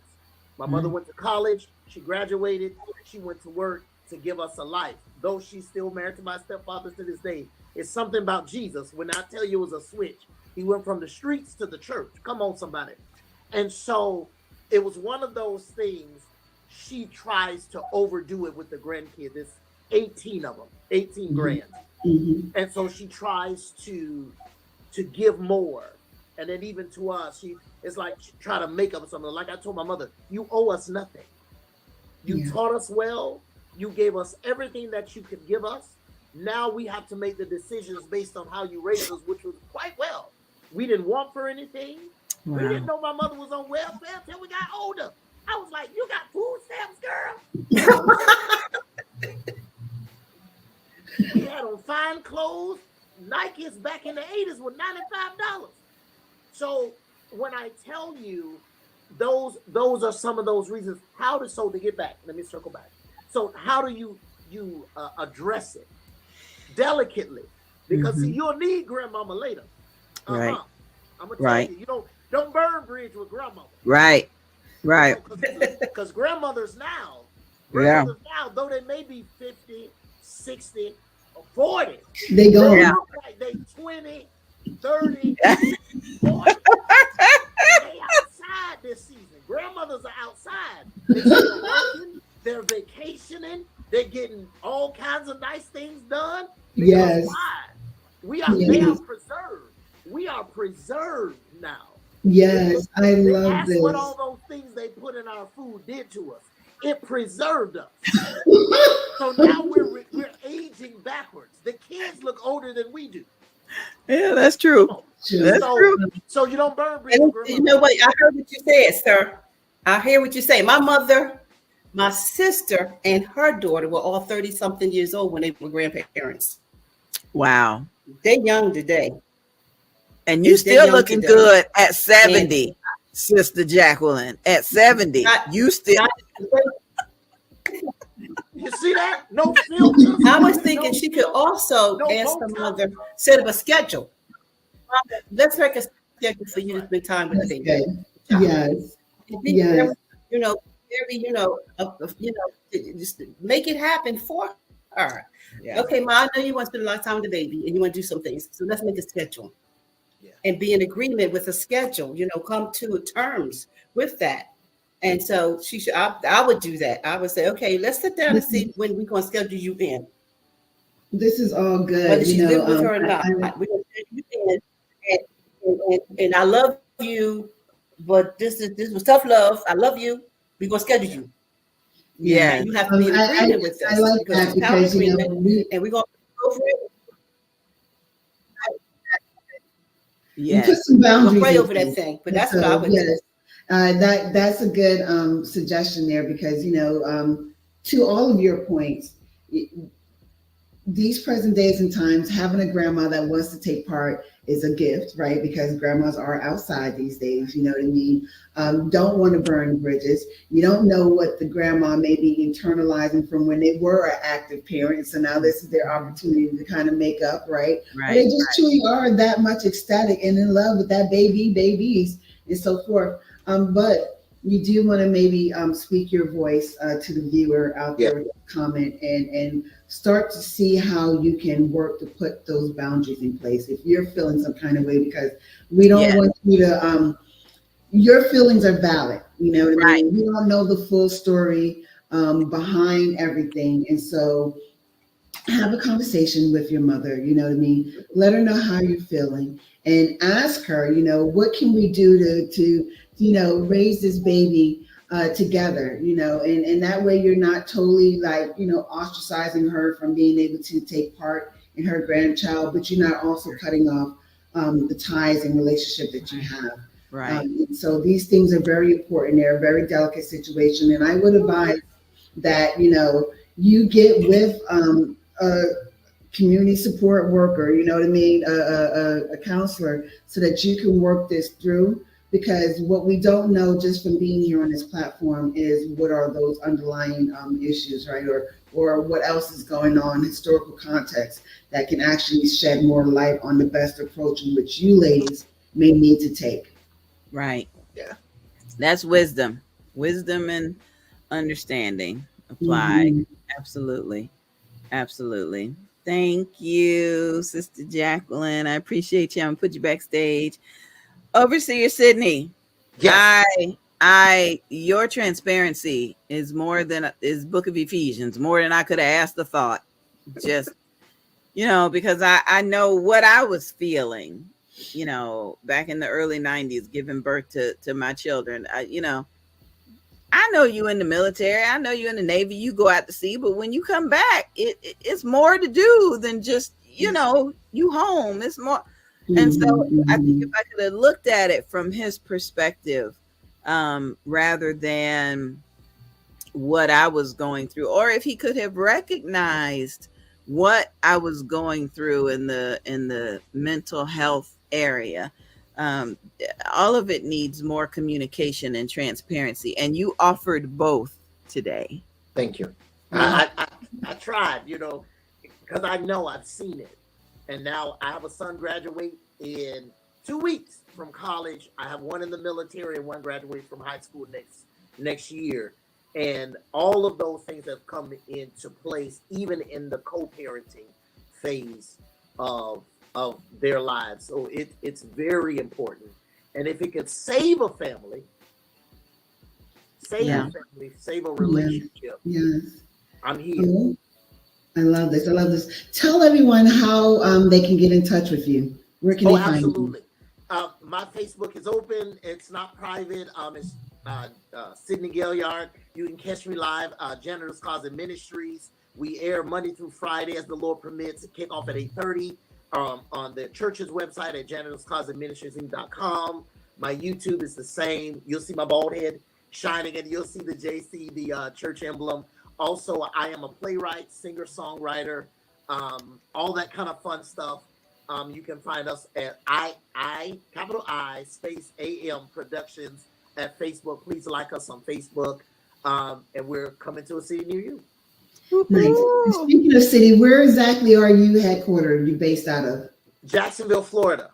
Home, born and raised. Just want to let everybody. It's Youth Sunday time at It's All About Jesus and Me Teaching Ministry. Join us Sunday, May 19th, 2024 at 2:30 p.m. Firefighter for the city of Gainesville.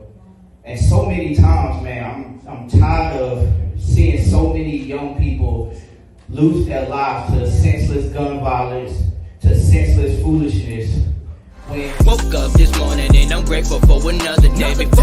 It's Youth Sunday time at It's All About Jesus and Me Teaching Ministry.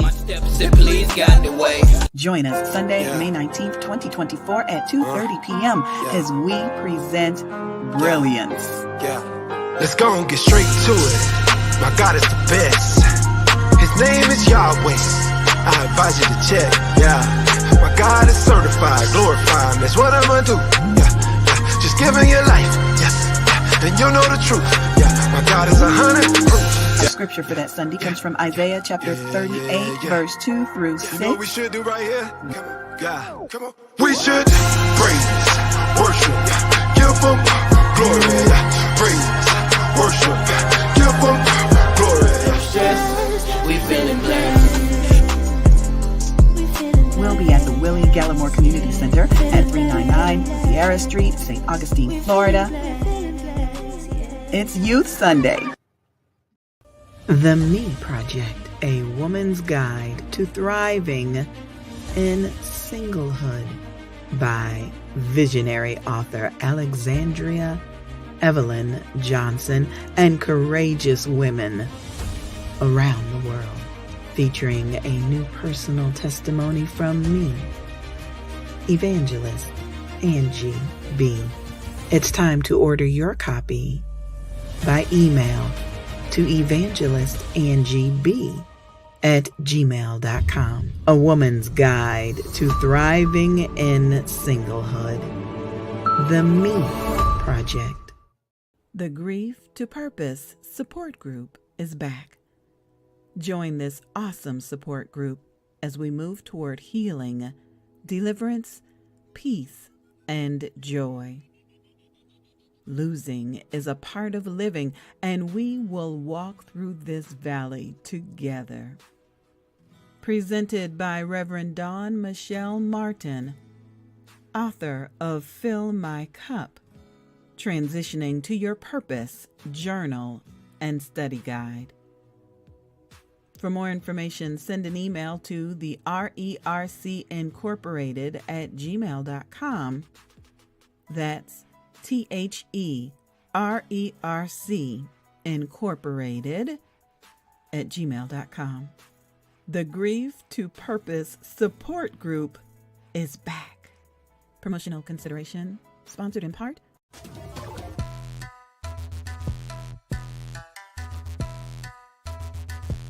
All right. Good afternoon, good morning, good evening, whatever time zone it is for you. My name is Terrell Duckworth. I'm an independent associate with Legal Shield. I retired from the military after 23 years of serving in the United States Air Force. And I started working with a company called Legal Shield. And the reason why I'm here today is I just want to let you know what we offer. A lot of people know the name, but they haven't seen the information. So one of the first things I always share with people is it gives you the ability to talk to an attorney without worrying about that high hourly cost. And it's affordable, not just to people individually, but to even small business owners. So what we like to do is share and educate you on why so many people are taking advantage of our services, from getting contracts reviewed, to getting your last will and testament done, your will, your living will, your healthcare power of attorney, and those things. We also help if you are that person that has a heavy foot. And then the last thing I like to share with people on our legal plan is we have a 24/7 coverage, because we know that people get in situations where they wish they wouldn't be, and engaging with law enforcement, and you can pick the phone and enforce your rights right on the spot. Now, for you small business owners, we love to help you out. Look, we're not trying to get rid of the legal services that you already have, but we want to show you a more affordable way to deal with debt collection, contract review. Maybe you got employee situations you need help with. But the bottom line is we have a lot of services we can offer you at an affordable rate. If you get a hold of me, my information is below, duckworth29@gmail.com, or my website's below. It's too long the name, so please look at it below. Or you can contact me on my cell phone, 757-344-5496. And I would like to say this. We are looking for more people to help us out and spread the word, meaning you can do what I do, make a living while making a difference. My name is Terrell Duckworth. Thank you so much for listening to my information. And I turn it back over to you, my good friend, Miss Angie B.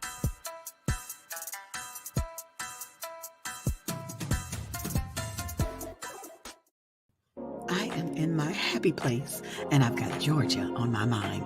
Save the date. It's time to shine at the 8th annual Bold, Beautiful, and Bald Beauty Bazaar and Weekend Retreat.